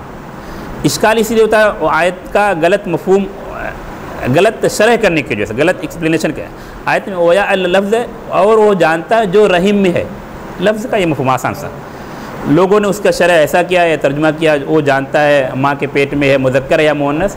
تو اشکال آیت میں یہ نہیں بیان کیا، وہ لوگوں نے غلط اس کی اگر غلط کہنا صحیح ہے، بہرحال مفسرین نے یہ باتیں کہی ہیں، تو آیت میں یعنی کلام الہی میں قرآن میں یہ لفظ نہیں کہ ماں کے پیٹ میں مذکر یا مؤنث، یہ علماء نے مفسرین نے زمانے کے اعتبار سے ایسی شرح کی، بعد میں پتہ چلا کہ مشینوں سے لوگ اس چیزوں کو پتہ کر لیتے ہیں، تو قرآن تو یہ نہیں کہہ رہا کہ ماں کے پیٹ میں کیا ہے، وہ ایک عام بات کر رہا ہے، وہ بہت ساری چیزیں وہ ماں فی الارحام میں ہے، یہ بھی شامل ہے کہ بچہ ہے، بچی ہے، کالا ہے، گورا ہے، نیک بخت ہوگا، بدبخت ہوگا، کب اس کی وفات ہوگی، پیدا ہونے سے پہلے ماں کے پیٹ میں اس کا انتقال ہو جائے گا، پیدا ہوتے ہی انتقال ہو جائے گا، چند مہینے کے بعد وفات پائے گا، یا 60-70 سال، وہ اللہ کے علم میں بہت ساری چیزیں ہیں، مشین تو صرف ایک بتاتی ہے، کیا بتاتی ہے، اور یہ بھی ایک مدت گزرنے کے بعد کہ بچہ ہے یا بچی، رب کو اس کا علم اور بھی بہت ساری چیزوں کا علم ہے، لیکن آیت یہ نہیں کہہ رہی کہ مذکر یا مؤنث، جنس کی تعین آیت نہیں کر رہی، بہت ساری چیزیں اس میں عموم ہے، ہاں عام ہے، ہاں، تو اسی لیے جو شرح میں قرآن کے الفاظ میں جو عمومیت ہے، جو وسعت ہے، جو شمول ہے، اس کو محدود نہیں کرنا چاہیے، ایک بڑا سرکل ہے، کہ بولتا سمندر بھی چھوٹا ہے، اس لیے اللہ کی عظمت کو سمجھانے کے لیے مثالیں بیان کی جاتی ہیں، لیکن پھر آخر میں بات میں وَلِلَّهِ الْمَثَلُ الْأَعْلَىٰ، یہ چیز سمجھانے کے لیے، وہ تو قرآن ایک سمندر ہے، سمندر سے بڑا ہے، کیونکہ ہمارے سامنے سب سے بڑی چیز سمندر ہے تو ہم یہ کہتے ہیں، وہ سمندر بھی اس میں سما نہیں سکتا، ایک وسیع مفہوم ہے، اور ہم نے اس کو یہ کیسے کنویں باوڑی جیسے مفہوم اس کو سمیٹ دیا، تو وہاں اشکال پیدا ہوتا ہے، قرآن کے الفاظ، قرآن کے لفظ کا یہ مفہوم نہیں ہے، بڑی وسعت اس میں، ہاں کس آیت پر ہم آئے تھے؟ سورہ انعام کی آیت نمبر 82، ہاں پڑھیے آیت۔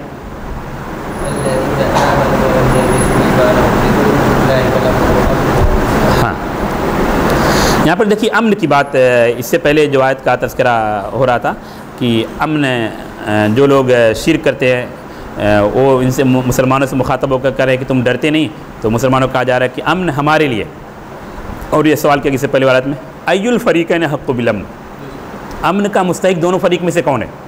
واضح ہے کہ جو رب کے ساتھ شرک نہیں کرتے۔ پھر یہاں صراحت کے ساتھ بیان کیا آیت نمبر 82 میں، جو لوگ ایمان لاتے ہیں اور اپنے ایمان کے ساتھ ظلم کو ملاتے نہیں ہیں، ظلم کی آمیزش نہیں کرتے، ایمان اور ظلم کو مکس نہیں کرتے، انہی کے لیے امن ہے، اولئک لہم الامن، امن انہی کے لیے۔ اصل میں امن کا تذکرہ وہ ابراہیم علیہ السلام سے متعلق جو آیتیں تھیں اس سے چلا آ رہا ہے، آیت مطلب آیت کا سلسلہ جڑا ہوا آیت نمبر 80 سے، جو محل شاہد ہمارا آیت نمبر 82 ہے، الذین آمنوا ولم یلبسوا ایمانہم بظلم، یہاں ظلم کا لفظ اس کی شرح دوسری آیت کرتی ہے اور حدیث بھی کرتی ہے، تو اس آیت کو ہم آیت کی تفسیر آیت میں بھی اور حدیث میں بھی لے سکتے ہیں۔ ظلم سے مراد کیا ہے؟ شرک ہے، ظلم سے عام ظلم مراد نہیں ہے، ورنہ عام ظلم یا ظلم کا جو عام مفہوم کیا ہے؟ جو جس کا حقدار نہیں ہے اس کو وہاں سے ہٹا کر دوسری جگہ رکھ دینا، ٹوپی سر پر پہننے کا کہ اس کو ہم نے پیر میں پہن لیا، یہ بھی ظلم ہوا، جوتا چپل شوز یہ پیر میں پہننے کا مقام ہے، ہم نے اس کو سر پر رکھ لیا، ظلم ہوا۔ آپ کلاس سے جڑے ہوئے ہیں، آپ ٹیچر ہیں، جو بچہ آپ کے ساتھ پارٹیسپیٹ کر رہا، اچھا جواب دے رہا، آپ کا حق بنتا آپ اس کی ہمت افزائی کریں، ہو سکتا تھا آپ اس کو گفٹ دیں، لیکن آپ نے اس کو گفٹ دینے کے بجائے آپ نے اس کو ایک چماٹا رسید کر دیا، یہ کیا ہوا؟ ظلم ہوا۔ تو یہ بہت وسیع مفہوم ظلم کا، لیکن یہاں پر ظلم کا کیا مفہوم ہے؟ اس آیت میں ظلم کا عام معنی مراد نہیں، خاص معنی مراد، کیا معنی مراد ہے؟ ہاں سورہ لقمان، ان الشرک، جو ابراہیم لقمان علیہ السلام نے نصیحت کی اپنے بیٹے کو، یعظ یا بنی لا تشرک باللہ ان الشرک لظلم عظیم، ظلم کس چیز کو کہا گیا سورہ لقمان کی آیت میں؟ شرک کو، تو سب سے بڑا ظلم شرک ہے، اور اس آیت کے بموجب جب الٹا مفہوم لیتے ہیں ہم تو سب سے بڑا عدل کیا ہو جائے گا؟ توحید، توحید، اس چیز کو سمجھنے میں تھوڑا سا ہمارے بڑی کمی ہے، توحید اور شرک کو سمجھنے، اس کو بیان کرنے، اس کی شرح کرنے میں دوسری بہت ساری جو اتنی زیادہ ضروری نہیں ان پر فوکس کبھی کبھی زیادہ ہو جاتا ہے، اور توحید اور شرک کو بیان کرنے میں کبھی کمی یا کوتاہی اگر کہنا درست ہے، تو ورنہ آپ دیکھیں گے توحید کیا ہے؟ رب کے عظمت، رب کے کمال، رب کے جلال، رب کے حقوق کو بیان کیے جا رہے ہیں، اور شرک کیا ہے؟ وہ چیزیں جو رب کو دینی چاہیے تھی وہ رب سے چھین کر یا رب کو نہ دے کر دوسرے کو دے دیا جا رہا ہے، عبادت جو رب کا حق ہے رب سے چھین کر یا رب کے علاوہ دوسرے کو دے دیا جا رہا ہے، ذبح قربانی وہ رب کا حق ہے، رب کے علاوہ دوسروں کے لیے قربانی کی جا رہی ہے، ٹھیک ہے۔ طواف اللہ کے گھر کا حق تھا، اس اللہ کے گھر کے علاوہ بہت سارے مزار، بہت سارے قبروں، بہت سارے مقامات کا طواف کیا جا رہا ہے۔ سر جھکانا صرف اللہ کے لیے روا تھا، لوگ اپنے سر کو بہت آسانی سے دوسروں کے لیے جھکا دے رہے ہیں۔ تو یہ بہت حساس مسئلہ ہے۔ توحید رب کا حق ہے، سر کو جھکانا یا عبادت کی تمام قسمیں رب کا حق ہے، اور عبادت کو اللہ کے علاوہ کسی اور کے ساتھ کرنا یہ سب سے بڑا ظلم ہے۔ لقمان حکیم نے اسی لیے کہا اپنے بیٹے کو ان الشرک لظلم عظیم۔ تو سورہ انعام کی جو آیت 82، وہاں ظلم سے عام ظلم مراد نہیں، اس کی شرح، اس کی تفسیر سورہ لقمان کی آیت کرتی۔ اور حدیث میں بھی جب یہ آیت نازل ہوئی، یہ حدیث بخاری مسلم دونوں میں ہے، جب حدیث والے پر آئیں گے تو بہت ساری مثالیں حدیث سے بتائی جائے گی، ہو سکتا ہے کہ آیت بھی آئے۔ جب آیت نازل ہوئی تو صحابہ کرام نے کیا کہا کہ اللہ کے رسول، ہم میں سے تو ہر نے نفس پر ظلم کیا، کسی نے کون ایسا جو ظلم نہیں کیا؟ تو آپ صلی اللہ علیہ وسلم نے سورہ لقمان کی اس آیت کے جانب اشارہ کیا، الم تسمعوا ما قال لقمان لابنہ یا بنی لا تشرک باللہ ان الشرک لظلم عظیم۔ تو سورہ انعام کے اس ظلم کی تفصیل یا تفسیر آیت سے بھی ہوتی ہے، سورہ لقمان کی آیت سے، اور حدیث سے بھی جو بخاری مسلم دونوں موجود ہے۔ ہاں واضح آیت نا۔ سورہ ہجر پر آتے ہیں۔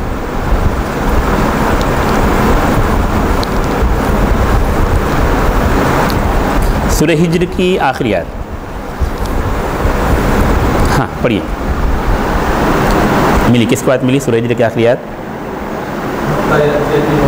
ہاں وَاعْبُدْ رَبَّكَ حَتَّىٰ يَأْتِيَكَ الْيَقِينُ۔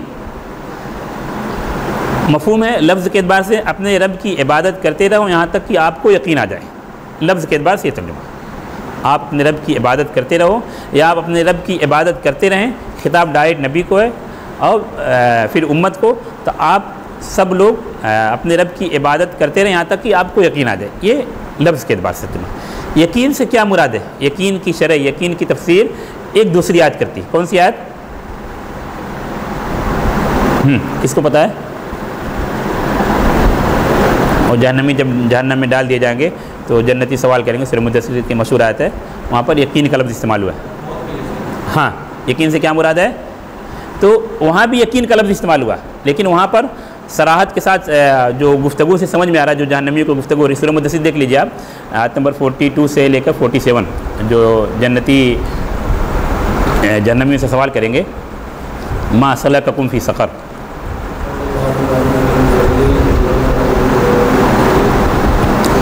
جنتی سوال کریں ما سلککم فی سقر، سقر جہنم کے ناموں میں سے ایک نام ہے، جہنم کے بہت سارے نام ہیں، تو جواب کیا ہوگا؟ پہلا جواب لم نکن من المصلین، دوسرا ولم نکن نطعم المسکین، تیسرا وکنا نخوض مع الخائضین، چوتھا وکنا نکذب بیوم الدین۔ ہم یہ سب کرتے رہے جو چار چیزیں بیان کی گئیں، حتی اتانا الیقین، یہاں تک کہ ہمارے پاس یقین آ گیا۔ کیا مفہوم ہے یقین کا؟ ہم یہ سب کرتے رہے یہاں تک کہ ہم یقین ہو گیا؟ نہیں، یہ آیت بتا رہی کہ یقین سے مراد کیا ہے یہاں پر؟ موت۔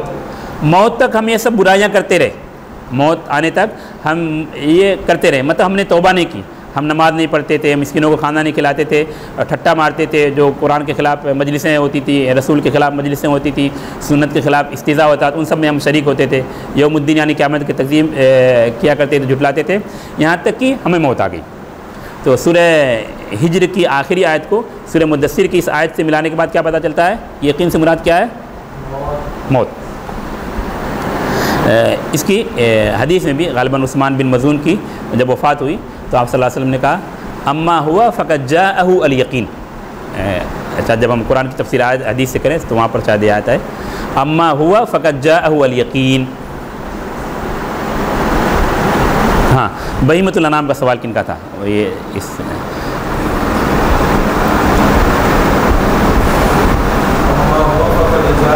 اما ہوا فقد جاءہ الیقین، عثمان بن مظعون کی وفات کے بعد اللہ کے رسول نے کہا اما ہوا فقد جاءہ الیقین۔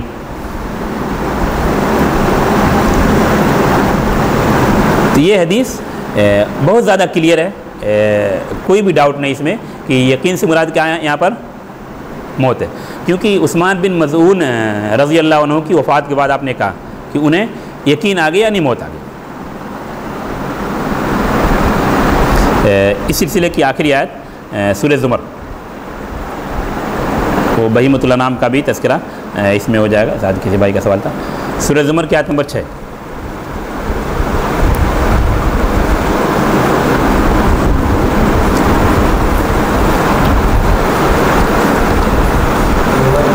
آیت نمبر 6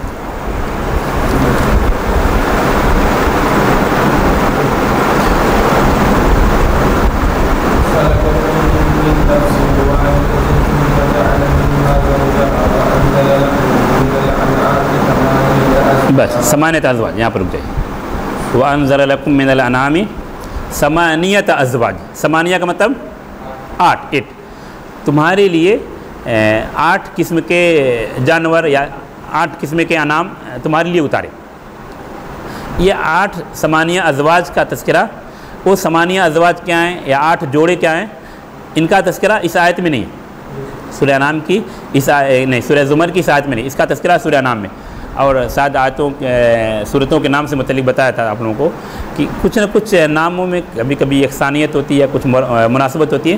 تو سورہ انعام جو نام رکھا گیا سورہ انعام کا، ان میں انعام جانوروں سے متعلق بہت ساری چیزیں بیان کی گئی. پوری سورہ انعام جانوروں سے متعلق نہیں، انعام سے متعلق نہیں، لیکن کچھ آیتیں ہیں جو انعام سے متعلق، جانوروں سے متعلق گفتگو کرتی ہیں، اس سے متعلق کچھ احکام بیان کرتی ہیں. ہاں تو ثمانیہ ازواج کیا ہیں؟ ثمانیہ ازواج سورہ نام آیت نمبر 143. ہاں آپ لفظ دیکھیے، پھر پہلے لفظ دیکھیے ثمانیہ ازواج، اس کی تفسیر سورہ زمر کی آیت کی تفسیر سورہ نام کی آیت نمبر 143 144 کر رہی، ٹھیک ہے، 143 یا 43 اور 144. تو جو لفظ ہے سورہ زمر میں، اسی لفظ سے ابتدا ہو رہی آیت کی. سورہ زمر کا جو لفظ تھا ثمانیۃ ازواج، سورہ انعام کی آیت کی اسی لفظ سے ابتدا ہو رہی، ثمانیۃ ازواج. وہ ثمانیہ ازواج کیا ہے؟ ابھی اس کی تفصیل ہاں پڑھیے.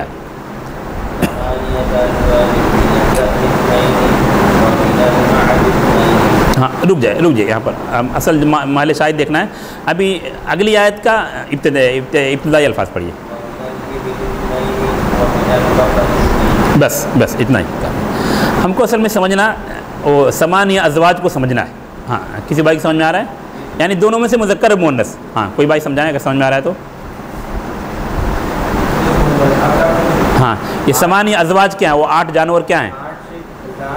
ہاں ہاں ہاں ہاں ہاں ہاں ہاں. ابھی دیکھیے یہ چونکہ بیچ کی چیزیں ہم نے چھوڑ دی، یہ میں یہی طریقہ اپناتا ہوں کیونکہ ابھی ہم کو یہی سمجھانا مقصود ہے. ابھی ہم کو ثمانیہ ازواج کو سمجھنا اور سمجھانا مقصود ہے.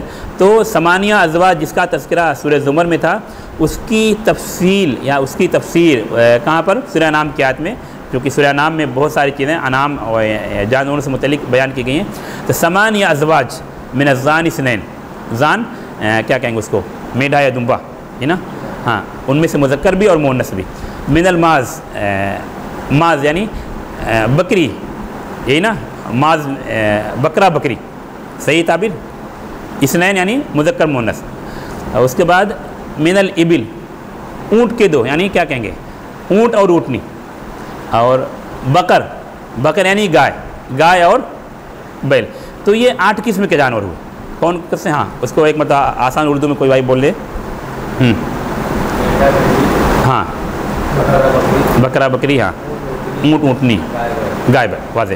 یہ ثمانیہ ازواج ہیں. ہاں ابھی جو قرآن کی ایک آیت کی تفسیر دوسری آیت کر رہی تھی، اس کا سلسلہ یہاں تک ختم ہوتا ہے. تقریباً 7-8 مثالیں کوشش کی تھی. ہاں اس ٹاپک پر کچھ سوال ہے؟ قرآن کی آیت، قرآن سے جو چیزیں بتائی گئی، کچھ آیتیں ایسی آیتیں تھیں جن کی آیت کے ساتھ آیت بھی تفسیر کر رہی ہے اور حدیث بھی تفسیر کر رہی ہے. ہاں لیکن اصل جو پوائنٹ بتانا مقصود تھا کہ آیت کی تفسیر آیت سے. ہاں اس پوائنٹ پر کوئی سوال ہے؟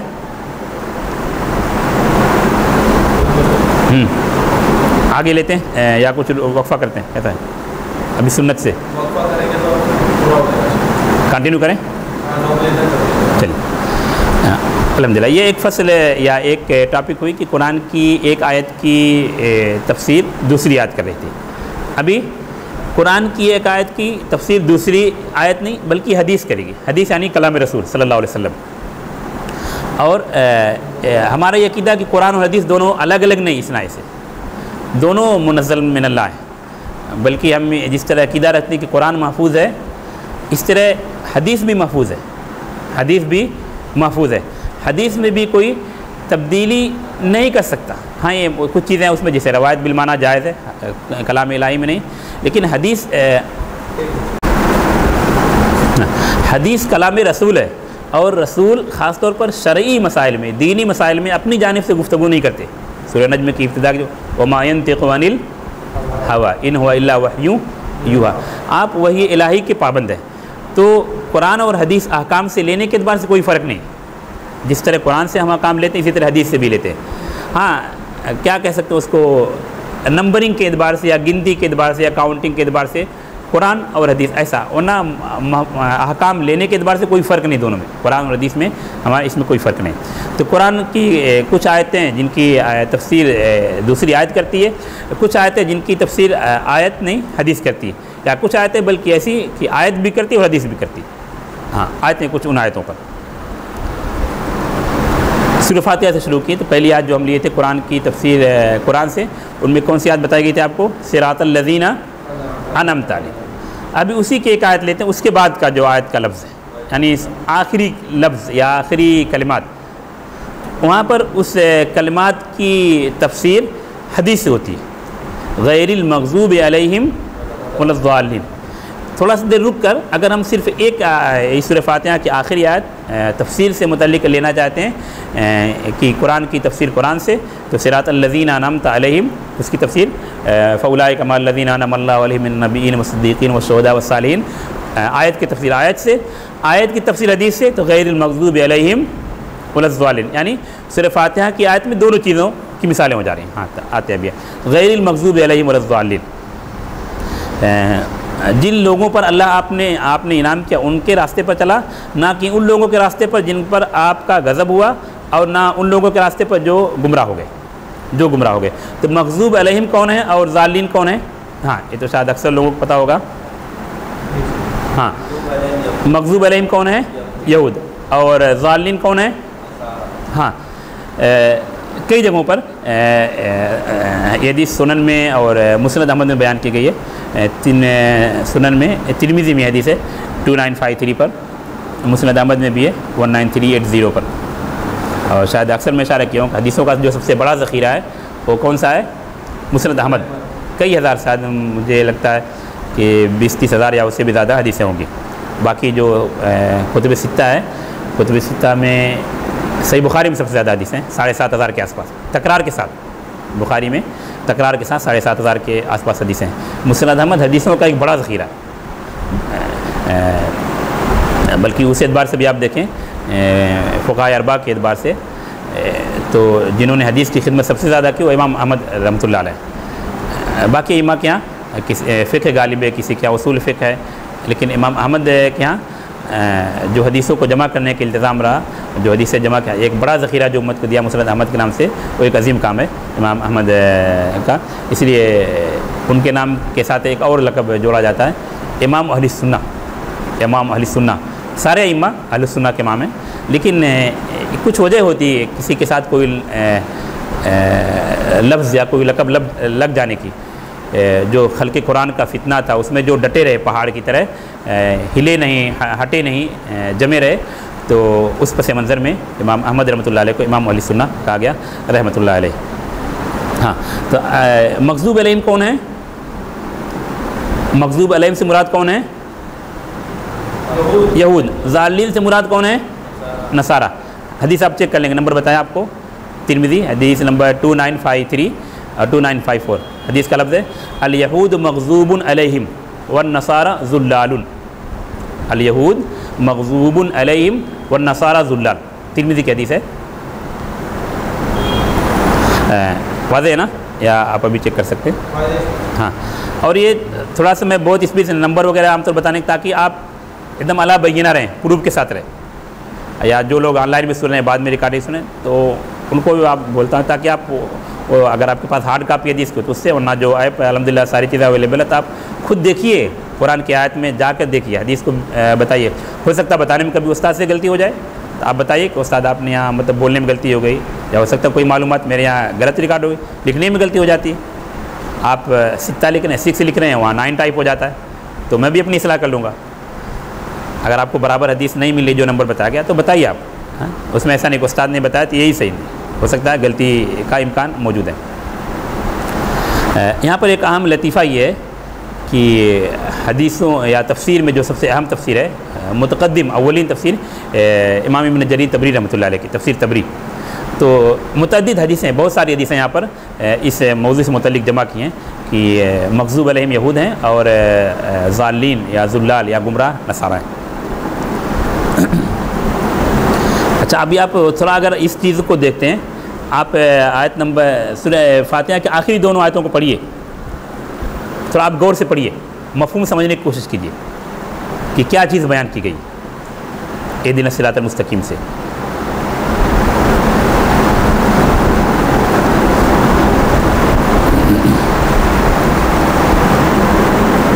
ہاں، کیا چیز بیان کی گئی ہے؟ بتائیں کوئی بھائی، اہدنا الصراط المستقیم سے لے کے یہاں تک سیدھی راہ پر چلا، اور یہ تو ایک ہی آیت کا آپ نے بتایا، استقامت، تو ایک ہی آیت کا آپ لوگ بتا رہے ہیں، میں لاسٹ تک بولا، وہاں سے لے کر لاسٹ تک، آخر تک۔ ہاں، ترجمہ نہیں ہاں ہاں دعا، ہاں ہاں دعا، ہاں، تو کس چیز کی دعا کی جا رہی ہے؟ آپ لوگ ہاں تو آپ لوگ آخر کا نہیں بتا رہے ہیں، بچنے کی دعا کی جا رہی ہے، کن لوگوں سے؟ ہاں ہاں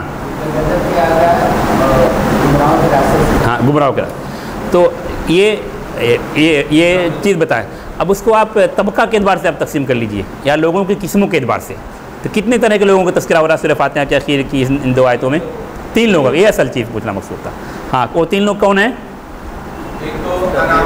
منعم علیہم، کیا کہ جن پر رب کا انعام ہوا، وہ کون لوگ ہیں منعم علیہم؟ ہم اور آپ پہلے، وہ جو پہلے لوگ ہیں صحابہ کرام، اور جن کو تو نبیین، صدیقین، شہداء، صالحین۔ ہاں، دوسرے کن لوگوں کا تذکرہ ہے؟ مغضوب علیہم یعنی یہود۔ تیسرے کون لوگ؟ ضالین یعنی نصارہ، ضالین یعنی نصارہ، یعنی منعم علیہم کے راستے پر چلا اور ان لوگوں کے راستے سے بچا۔ لیکن طبقے کے اعتبار سے یا ناس کے اعتبار سے یا گروپ کے اعتبار سے آپ دیکھیں گے تو 3 لوگوں کا تذکرہ ہوا۔ نمبر 1 منعم علیہم، جن پر انعام ہوا۔ نمبر 2 مغضوب علیہم یعنی یہود۔ نمبر 3 ضالین یا ذلال یعنی نصارہ۔ واضح ہے؟ ابھی جب ہم ترتیب کو دیکھتے ہیں، سورتوں کی ترتیب کو، تو سورہ فاتحہ کی اخیر کی آیت کو آپ فوراً سورہ بقرہ سے ملا لیجئے اور آپ پڑھتے جائیے سورہ بقرہ کی آیت تقریباً آیت نمبر 20 تک، اور 20 تک نہیں تو آپ آیت نمبر 9-10 تک پڑھیں گے تو آپ کو وہ کنسیپٹ کلیئر ہو جائے گا کیا ہے۔ تو آپ تھوڑا دیکھیے، یہ چیز کہیں تفسیر میں لکھی نہیں ہے، آپ اپنے سے استنتاج کر سکتے ہیں۔ سورہ فاتحہ کے اخیر میں 3 قسموں کا تذکرہ ہوا۔ نمبر 1 منعم علیہم، نمبر 2 مغضوب علیہ، نمبر 3 ظالم۔ سورہ بقرہ کے شروع میں پھر 3 لوگوں کا تذکرہ ہو رہا ہے جو مدنی سماج میں، مدنی معاشرے میں موجود تھے۔ نمبر 1 متقین۔ متقین کو آپ سورہ فاتحہ کس سے ملا سکتے ہیں؟ انعم اللہ، انعمت علیہم، منعم علیہم۔ اس کے بعد پھر کن کا تذکرہ ہو رہا ہے؟ کفار کا تذکرہ۔ کفار کو آپ مغضوب علیہم اور ظالم میں کر سکتے ہیں، اور اس کے بعد ان کن کا تذکرہ ہو رہا ہے؟ منافقین کا تذکرہ۔ یہ مدینہ میں یہ لوگ موجود تھے، اور مدینہ کے شروعاتی دور میں یہود بھی تھے، مدینہ کے شروعاتی دور میں یہود بھی تھے، لیکن سورہ فاتحہ کیا ہے؟ مکی ہے، سورہ فاتحہ مکی ہے، تو وہاں یہود اور نصارہ کا تذکرہ ہو رہا ہے۔ یہود مکمل یعنی آخر تک نہیں رہے، جو 3 بڑے قبیلے تھے، بنو قینقاع، بنو نذیر اور بنو قریظہ، یہ وقفے سے، جیسے ان کی اگر بدماشیاں کہنا درست ہو یا عہد شکنی، صحیح لفظ ہے عہد شکنی، ایگریمنٹ کو توڑنا جو ان کی اہم صفت ہے، فَبِمَا نَقْضِهِم مِيثَاقَهُمْ، تو ان کو وقفے سے مدینہ سے نکالا گیا، اور ایک وقت آیا الحمدللہ کہ پورا مدینہ ان سے پاک ہو گیا، پورا مدینہ ان سے پاک ہو گیا۔ تو سورہ فاتحہ کے اخیر میں 3 سماج کے 3 لوگوں کا تذکرہ ہے، 3 قسم کے 3 طبقات کا تذکرہ ہے، اور سورہ بقرہ کے شروعات 3 طرح کے لوگوں سے ہو رہی۔ نمبر 1 متقین، نمبر 2 کفار، نمبر 3 منافقین۔ ہاں، یہ اس کو کیا کہتے ہیں؟ مناسبت، ایک معمولی سی ادنا سی مناسبت ہو سکتا ہے، اور جو قرآن پر اور وقت لگاتے ہیں اور زیادہ تفسیر پر محنت کی، ان کو اور زیادہ چیزیں سمجھ میں آئیں۔ ہاں سورہ بقرہ کی آیت نمبر 187 پر آ جاتے ہیں، جو سیام سے متعلق آیتیں ہیں، روزے سے متعلق۔ ہاں 187 نہیں، لمبی کئی آیتیں ہیں، 187 جو اصل سمجھنا ہے 187۔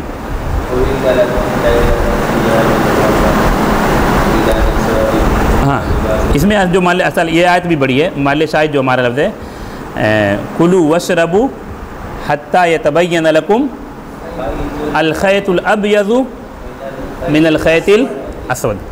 شاید ایک لفظ بتانا تو وعبد ربک حتی یاتی ایک یقین پر نہیں بتا سکا کہ قرآن کی تفسیر صرف ادب اور مجرد ڈکشنری کی بنا پر آسان، صرف لغت کی بنا پر نہیں کی جا سکتی، ورنہ یا یقین کا معنی کیا ہوگا؟ صرف لغت پر کرنے کی بنا پر صوفیہ گمراہ ہو گئے۔ یہاں صوفیہ کیا کہتے ہیں؟ جب آپ کو یقین ہو جائے تو عبادت نہ کرو، اور ظاہری معنی لیتے، اور مفسرین کو یا جو منہج سلف پر چلتے صحابہ کرام کی تفسیر لیتے ہیں، کہتے ہیں لوگ وہ لفظ سے ہٹ کر جاتے، وہ کہتے ہیں آپ کی تفسیر صحیح نہیں ہو، ان لوگوں کی تفسیر کو علماء کیا کہتے ہیں باطنی تفسیر ہے یا ہاں، تو آپ کہتے ہیں آپ چھلکے کو لیتے ہیں، کہتے ہیں ہم گودے کو لیتے ہیں، مطلب یہ ساری غلط بات ہے۔ تو تفسیر جو ہے لغت یا ڈکشنری کی بنیاد پر نہیں کی جا سکتی۔ ڈکشنری کی بنیاد پر لیں گے تو یہ ہوگا جب یقین آ جائے تو عبادت کرنا چھوڑ دو، وہ مفہوم نہیں، یقین موت کے معنی میں۔ اسی طرح الخیط الابیض من الخیط الاسود کا لفظی معنی کیا ہے؟ سفید دھاگا کالے دھاگے سے الگ ہو جائے، یہ معنی نہیں ہے۔ تو اسی لیے جو اصول تفسیر بتلانے کا مقصد یہی ہے کہ ہم تفسیر کا وہ طریقہ اپنائیں جو معتمد طریقہ ہے، جو سلف کا اپنایا ہوا طریقہ ہے، جس طریقے کو سلف نے اپنایا۔ اسی لیے سب سے پہلے بتایا گیا قرآن کی تفسیر قرآن سے، پھر قرآن کی تفسیر حدیث سے۔ ہم منمانی تفسیر کریں گے یا علماء سلف نے جو تفسیر کی اس سے ہٹ کر کریں گے، اور صرف لفظ یا لغت کے بیس پر تفسیر کریں گے تو انحراف اور گمراہی کے بہت زیادہ چانسز رہیں گے۔ جیسے یہاں پر حتی یتبین لکم الخیط الابیض من الخیط الاسود، سفید دھاگا کالے دھاگے سے واضح ہو جائے، لیکن کیا یہی مراد ہے سفید دھاگا کالے دھاگے سے الگ ہو جائے؟ نہیں، بلکہ کیا مراد ہے؟ ہاں رات کی تاریکی سے صبح روشن ہو جائے، یعنی دوسرے آسان لفظوں میں صبح صادق ہو جائے۔ آسان لفظوں میں کیا کہیں گے؟ صبح صادق ہو جائے۔ بخاری کئی جگہوں پہ بخاری 1916 1916 چیک کر لیں آپ حدیث، ابھی چیک کر لیں بہتر رہے گا۔ غالباً جس صحابی نے ایسا کیا تھا اس کے مطابق اپنے وسادہ کیا تکیہ کے نیچے دو الگ الگ دھاگے، وائٹ دھاگا اور بلیک دھاگا رکھ لیا، تو اللہ رسول کا نہیں، انما سواد اللیل و بیاض النہار، سواد اللیل و بیاض النہار۔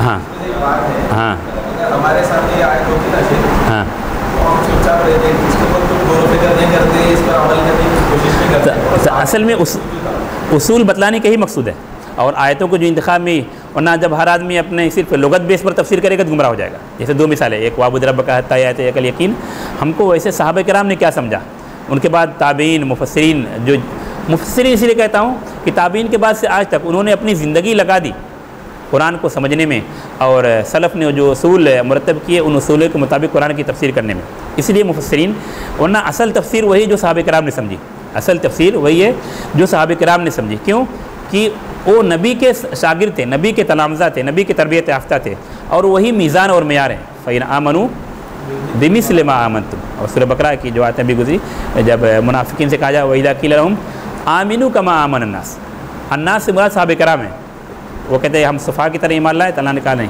الا انہم الصفا، صفا وہی ہیں منافقین۔ دوسری تو ایک تفسیر شروع کرنے سے پہلے اصول بتلانے کا مقصد یہی ہے کہ ایک اصول، ایک طریقہ، ایک قاعدہ، ایک منہج کے مطابق تفسیر کرنے کی کوشش ہو جائے۔ ہاں یہ الگ بات ہے کہ لغت سے، ڈکشنری سے، نحو سے، زبان و ادب سے اس سے بے نیاز نہیں ہویا جا سکتا، اس سے الگ ہو کر نہیں ہم تفسیر کر سکتے، لیکن صرف اسی کو بیس بنا کر نہیں کر سکتے، سمجھ رہے ہیں نا؟ آپ لغت سے الگ ہو کر نہیں کر سکتے، لغت ضروری ہے لیکن لغت ہی اصل نہیں ہے، لغت بھی ضروری، کیونکہ قرآن عربی زبان میں نازل ہوا، اس کے قواعد ہے، زبان، لغت ہے، ڈکشنریاں ہیں، لیکن صرف اسی بنیاد پر نہیں، اس سے پہلے صحابہ کرام کی فہم، صحابہ کرام نے کیسا سمجھا اور رسول اللہ نے کیسا سمجھایا، رسول اللہ نے کیسا سمجھایا۔ ہاں تو حتیٰ یتبین لکم الخیط الابیض من الخیط الاسود، کیا مراد ہے یہاں پر؟ وہ کالا دھاگا سفید دھاگا سے الگ ہونا مراد نہیں، سواد اللیل و بیاض النہار مراد ہے۔ ملی حدیث ملی 1916 1916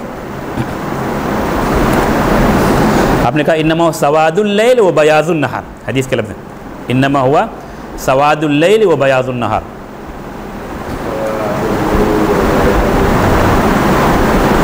برابر ہے؟ اچھا اسی میں آگے آئیے، ثم اتم الصیام الی اللیل، ثم اتم الصیام الی اللیل، کیا ترجمہ ہے؟ ہاں ہاں، لیل سے مراد کیا ہے؟ لوگ الگ الگ باتیں کہتے ہیں، پہلے اس حدیث کی بات لیتے ہیں، پھر دو نقطہ یہاں پر یاد دلائیے گا۔ لیل سے مراد حدیث میں جو بتایا گا، حدیث کو پہلے لیتے ہیں، دوسری کسی بات سے پہلے جو کلام رسول وہ سب سے اعلیٰ اور ارفع ہے۔ نمبر لیجئے بخاری کا 1954، بخاری کا 1954۔ دیکھیں میری کوشش ہوتی ہے اگر حدیث بخاری مسلم ہے تو بخاری کا نمبر بتاتا ہوں، اس کی دو وجہ ہے۔ پہلی وجہ یہ ہے کہ رتبے کے اعتبار سے بخاری کا درجہ اعلیٰ ہے، پھر آپ اگر جو بہت سارے ایپ جس میں پھر تخریج میں آپ وہاں سے مسلم کو لے سکتے ہیں۔ دوسری وجہ کہ مسلم کے کئی نمبر الگ الگ ایپ میں یا الگ الگ کتابوں میں بھی کئی نمبر، بلکہ بعد میں دو دو تین تین نمبر ہے، تو عربی والے میں دوسرا نمبر ہے، اردو والے ایپ اردو شاملہ میں دوسرا نمبر ہے، اور انگلش میں جو سننا ہے نا اس میں نمبر میچ نہیں کرتا مسلم کا، لیکن بخاری کے نمبر میں ڈیفرنس نہیں الحمدللہ ہے۔ بخاری کا جو نمبر ہے چاہے عربی والا ہو یا اردو والا ہو یا انگلش والا یا ہارڈ کاپی، وہ ڈیفرنس نہیں ہے، مسلم میں تھوڑا سا پرابلم ہوتا ہے۔ تو ہاں یہ حدیث بخاری مسلم دونوں میں حدیث ملی۔ ہاں پڑھیے، کوئی بھائی حدیث پڑھیے 1954 ملی، اذا اقبل اللیل، ہاں ہاں ہاں ہاں۔ پھر ایک مرتبہ اس آیت کو پڑھ لیتے ہیں، ثم اتم الصیام الی اللیل۔ پہلے جو آیت پڑھے یہ سحری کھانا کب چھوڑ دینا، کب اسٹاپ کر دینا ہے وہ بتایا گیا، حتی یتبین لکم الخیط الابیض من الخیط الاسود، خیط ابیض خیط اسود سے واضح ہو جائے، یعنی صبح صادق ہو جائے تو اسٹاپ کر دینا، یعنی سحری کھانے سے رک جانا ہے۔ کب تک اس حالت میں رہنا ہے وہ آخری بات بتائی جائے، جیسے آپ یہاں سے دوڑتے ہوئے آپ اس دیوار تک جائیے، یہ دیوار کیا ہوئی؟ ابتدا ہوئی، وہاں تک الی اللیل، لیل انتہائی غایت ہوئی لیل تک، لیکن لیل کیا ہے؟ لیل کی وضاحت یہ آیت کر رہی، یہ حدیث کر رہی، جب رات ادھر سے آ جائے اور دن ادھر سے چلا جائے، جملہ بہت واضح نہیں، آگے کا جملہ وضاحت، وغربت الشمس، وغربت لیل کی وضاحت کیا کر رہی ہے؟ یہ لفظ، اور شمس سورج آفتاب غروب ہو جائے، نارمل کیا سن سیٹ ہو جائے، درست تعبیر سن سیٹ کی، سن سیٹ ہاں، تو وغربت الشمس آفتاب غروب ہو جائے، تو روزہ کب تک رکھنا ہے، کب افطار کر لینا ہے؟ سورج جب غروب ہو جائے، سورج جب غروب، حدیث میں فقط افطر الصائم، جب رات ادھر سے آ جائے اور دن ادھر سے چلا جائے، یعنی سورج غروب ہو جائے تو روزے دار افطار کر لے، فقط افطر الصائم، یعنی لیل کا مفہوم کیا ہوا؟ خوب اندھیرا ہو جائے، لیل کا مفہوم کیا ہے؟ خوب اندھیرا ہو جائے، سورج کا جو سرکل ہے، ڈبیا کہہ لیجیے، ڈبیا جو سورج کا سرکل ہے وہ آپ کی آنکھوں سے اوجھل ہو جائے، وغربت الشمس، حدیث کا جو لفظ ہے، لیل کی تفسیر یہ حدیث کر رہی بخاری 1954، وغربت الشمس، سورج غروب ہو جائے، فقط افطر الصائم، تو روزہ دار نے افطار کر لیا، یعنی روزہ دار افطار کر لے، واضح ہے؟ حساب کریں، ہم بھی اسٹاپ کرتے ہیں، اچھا، وغربت الشمس، روزہ دار افطار کر لیں۔ یہاں پر دو پوائنٹس آ جائیں، یہاں پر حدیث ہو گئی، کوئی سوال نہیں حدیث پڑھنا؟ اچھا، کیونکہ یہ آیت اس لیے حدیث اختیار کی گئی کہ بعض لوگ ایسا سمجھتے ہیں جب خوب اندھیرا ہو جائے تب افطار کریں، بہت سے لوگ ایسا کرتے بھی ہیں، یہ اذان مطلب اہل حدیثوں کا اذان ہوتی ہے تو افطار نہیں کرتے، ایسا کرتے ہیں نا، حدیث وغربت الشمس، بعض بھائی ایسا کرتے نہیں، ابھی تھوڑا سا اور، جب غربت الشمس سورج غروب ہو گیا تو آپ افطار کر لیے، وہ اذان اہل حدیثوں کی ہو، اور اہل حدیثوں کا اذان نہ ہو، سورج غروب ہو گیا تب بھی آپ افطار کر لو، اہل حدیثوں کے اذان سے مطلب نہیں ہمیں، حدیثوں کے اذان نہ ہو، نہ سنائی دے، سورج غروب ہو گیا تو بھی آپ افطار کر لیجئے۔ حدیث میں وغربت الشمس، یہ معیار ہے۔ معیار کیا ہے؟ وغربت الشمس۔ بعض لوگ ایسا اشکال بھی پیش کرتے ہیں کہ 6:18 پر ٹائم ہے۔ بھائی 6:18 پر ٹائم آپ کے کیلنڈر میں، اللہ کے یہاں تو غربت الشمس ہے۔ بولتے کہ حدیث 3 منٹ پہلے اذان دے دیتے۔ ایسا بہت سارے لوگ کہتے ہیں کہ حدیث 3 منٹ پہلے اذان دے دیتے۔ بھائی سورج غروب ہو گیا وہ اصل ٹائم ہے۔ آپ نے جو کیلنڈر میں ٹائم بنایا 6:20 کے بجائے 6:22 پہ یا 6:18 پر آپ نے 6:20 تو وہ ٹائم نہیں ہے، وہ تو آپ نے احتیاط کے طور پر یا کیسے آپ نے بڑھا دیا۔ اصل ٹائم الی اللیل، جس کی شرح حدیث کرتی ہے وغربت الشمس، تو سورج کا سرکل غروب ہو گیا، آپ کی آنکھوں سے نہیں دکھ رہا ہے، وہ اصل وقت کا وقت افطار ہے۔ آپ 8:20 کے بجائے 8:30 پر دو تو رکا نہیں رہے گا کوئی۔ حدیثوں کے اذان کی آواز نہیں آئے تو بھی سورج غروب ہو گیا، آپ افطار کر لیجئے۔ ہاں رکتے ہیں پر۔ السلام علیکم ورحمۃ اللہ وبرکاتہ۔